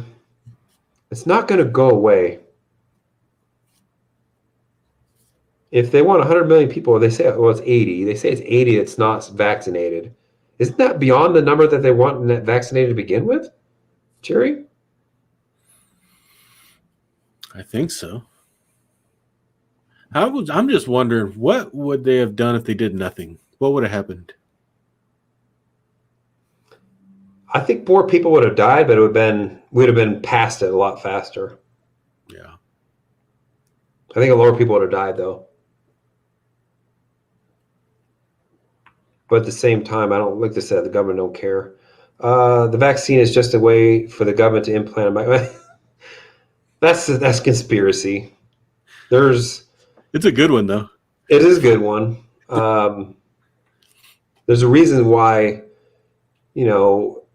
Bill Gates and all those people, come on. There's a reason why Bill Gates does what he does, right? Like, and also, there's a lot of conspiracies out there that listen to some of the stories of the conspiracies, and it's solid facts. Solid facts. And that's the reason why it's just a conspiracy. Yeah. And how does the government get away with it? Because they push this narrative out, and the official, narrative that gets pushed out by the media, people believe it, right? It's hard to overcome that. So anyways, see tracker. Really, do you actually think that? He's probably talking to Billy. Great source information is Science Magazine. All their coverage is online and free. They don't require subscription to see it. Let's see here. How far am I behind? I always vote third party. My vote does not really matter. I agree. But it makes you feel better to vote for that, that libertarian or something like that, though. Ron Paul or whatever. My vote doesn't really matter until the U.S. culture changes. I agree. Really, I almost think that there's not even two parties. I almost think it's like one party, but it's just extreme ends of the party. Yeah. Why do we think we have the highest numbers in the world? Why do you think we have the highest numbers in the world? Do you think other countries are honest with their numbers? The day the new government went into New York, that's interesting. Yeah. We know they lied about the numbers in Florida because they want to get DeSantis kicked out or make him not be able to run for president, because he probably will. I see where there was some confusion. I wasn't referring to electoral college, but college in a degree after. Yeah, I don't know what he's talking about. Which happens, I've seen a lie about. Yeah, that's the problem. That's the reason why people are having issues. It's all the lies, the misinformation out there. That's the bulk of it. There is COVID premium. So yeah, so be it. I don't think my company's going to do it. They could. I think it'd be dumb for them to mandate it because most of us are remote anyway. So I think it'd be stupid for them to mandate it. And a lot of people are going to quit. High paid people are going to quit. Just like all those high paid people that got cut off that pipeline, Keystone Pipeline. See here, got to sign Netflix at 600 today. 600 today? Is the market open for you? What would you do? Selling 30 days out. Hasn't Netflix been on a run? I have no idea. I don't look at them. Ooh, yeah, it's been on a run. 600. Wow. Ooh, that's a tough one. What I would do, I don't know. Talk to James. See if there's a way to protect the downside. Because it looks like it's going to go back down, is what it looks like to me. I could be wrong, though.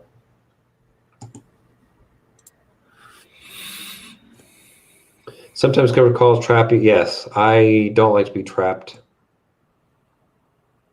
That's why I don't like doing covered calls sometimes either, because if it pops up, like Baba is a good example. I could sell calls against my leaps, right?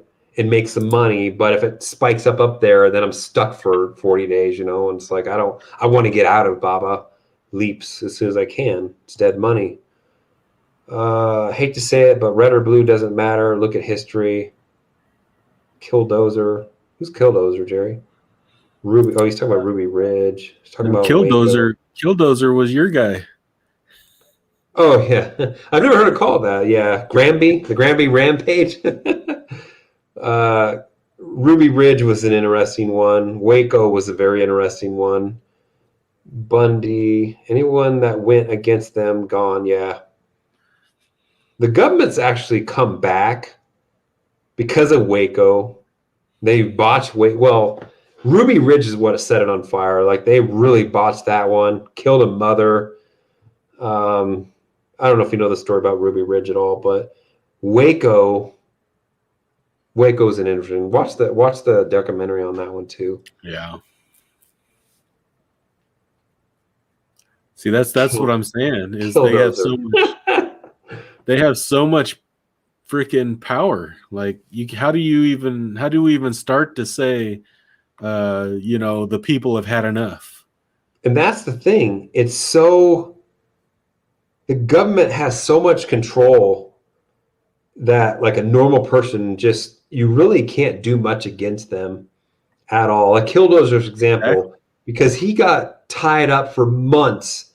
They're telling him to run a sewage line or a water line or whatever, right? To be in compliant, but he can't because the people that he needed to run the line through, their property, those are the people that were against him.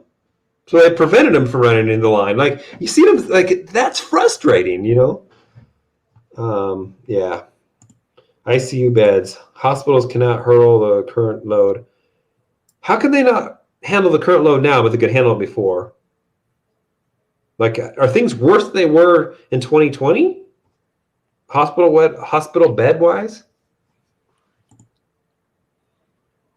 When you know better, you do better. Smoking, drunk driving, opioids have all been mitigated through government. No, not at all. We have a huge opioid crisis in this country. What about all the veterans that kill themselves every single day? Ton. That's not a problem. This is one of the issues I have with this country is the fact that we care about everybody else in every other country but our own. We'll let everybody else in. We'll go do some humanitarian aid somewhere else, but we just don't take care of our own people here. Take care of your own people first. Isn't this a stream about options? It's about whatever you want it to be. You don't go to strip club and lecture on driving. Can we get back? Ask a question about options. This is the longest the stream has ever went. I agree. It has been. I'm trying to get to the bottom. Dave House, Colorado. I'm moving there soon. No, it's not anywhere close to being like California, but it's never gonna go. It's never gonna go red. It's not purple anymore. It's straight blue. If you want to kind of live like a nice, away from the government type of lifestyle, move out to the rural areas. Western slope, although you're still going to be affected by all the shitty laws that come out of Boulder and Denver. Dave, I never know about Cody is talking down. I don't know who this person is, but That's Kim Jong-un. He's a dick. let's see here. I guess we're done. I guess we are done. Yeah. 3 hours, folks. Thanks for everybody for joining. Looks like the market. Looks like the market's still up. Look, you don't like what we're talking about? Ask a question about us, get us back on track. We're going by what you're saying here. You don't want to talk about that stuff, then ask an options question. You ask a stock question. Ask whatever you want to ask. So, anyways, I appreciate everybody joining. Let's have everybody have a great week, and let's all make some money. So, Gerry, you want to say anything? Nope. Have a good week. Thanks for joining. This was a long one. It has been long. Hope everybody has a great week. Stay safe. Thanks, everybody.